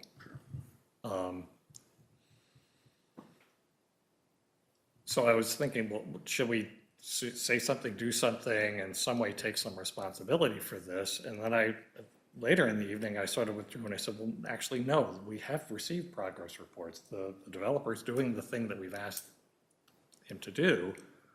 And if nothing is happening, then the project falters as it may, simply be just by virtue of that being the case. So I'm basically inviting the group to basically say, I don't think we have an engagement obligation here. I don't know that necessarily positively signals or negatively signals anything to the current owner. And we let the string play out and see where we get. This is the bed that was made in the agreement that a version of this planning board presented, and now let's be comfortable. Let's be accepting of it, and let's play the hand that we find ourselves having to play when something happens or doesn't happen. Yeah, I mean, I don't think if the sale of this land, which is not really our concern, goes through and the buyer is led to believe that they're going to be granted some kind of extension outside of this, whether that's true or not. I mean, I don't, if that's what they're led to believe and that extension doesn't happen, it's like that's not our problem. Exactly. That's, That's where I'm going. that's a Yeah, lack I of don't due- think we have a lack of role. due diligence. Yeah, it's a lack of due diligence. We don't have a role to play here, I That's think. what I was Yeah. gonna say, it's not our obligation. Okay, so I wigged out a little bit the last time we got together. I'm taking it all back. So do we need to motion to accept or We don't just? need to There's do nothing, anything. there's nothing to do. Yeah. I mean, We're done. my perspective, it's like to your point, is it's a progress report saying that there's no progress. Yep, So, pretty much. What is the expiration date of this? Is it passed already, or? one more year they got? There's, I believe it was a 2-year extension at which we've met, we are at the halfway, we're beyond the halfway. Halfway point, One year, okay, yeah. all right. Are they allowed any more extensions past this per, are they, I mean, or can we waive our rules? I mean, Well, if we look at the example of the Woolen Mill, Yeah. we have a developer there that has done a conceptual review just to feather the nest of being able to quickly move into representing his site plan because he knows he has no further extensions.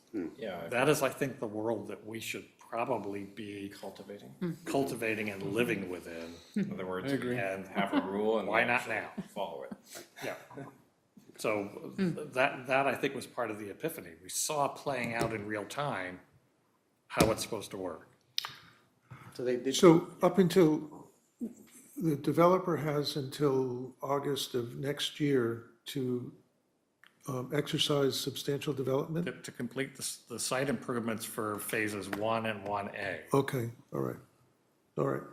So if indeed it was sold next month, then that extension would still go to August and allow them to do that, right? Correct. Okay. And it seems I agree. impractical, especially if you're new coming on board. Yeah. Yeah, Kevin, yeah. there's nothing that our inaction should No. be perceived as Yeah, no. saying that we would, it Yeah, that's right.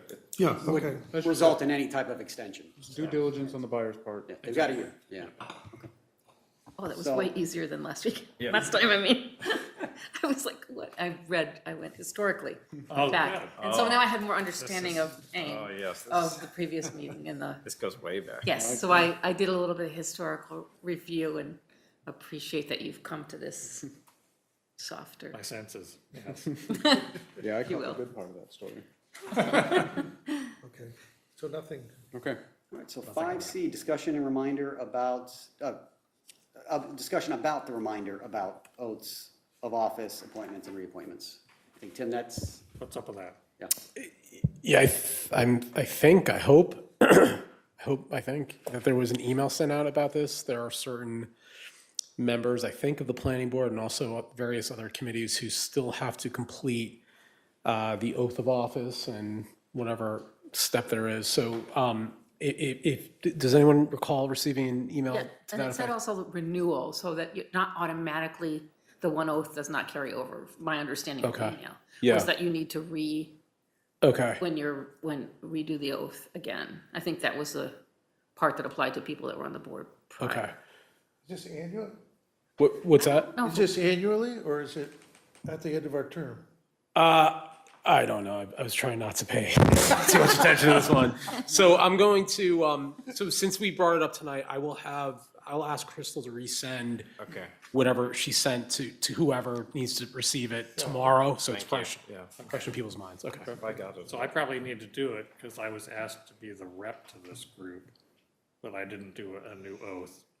In other words, I'm technically retired as a member, Right, so I'm right, probably that's in the club. correct. You could Yeah. have a provisional oath, so it would just be the oath if you actually needed to have an oath. Never mind.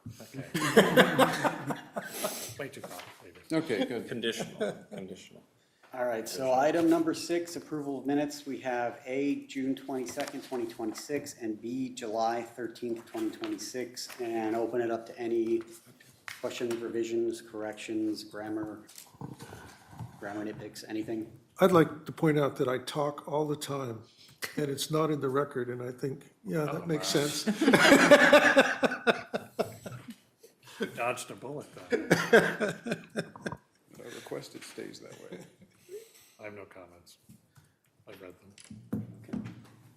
Do we have a motion to approve the June 22nd and July 13th, 2026 minutes as drafted?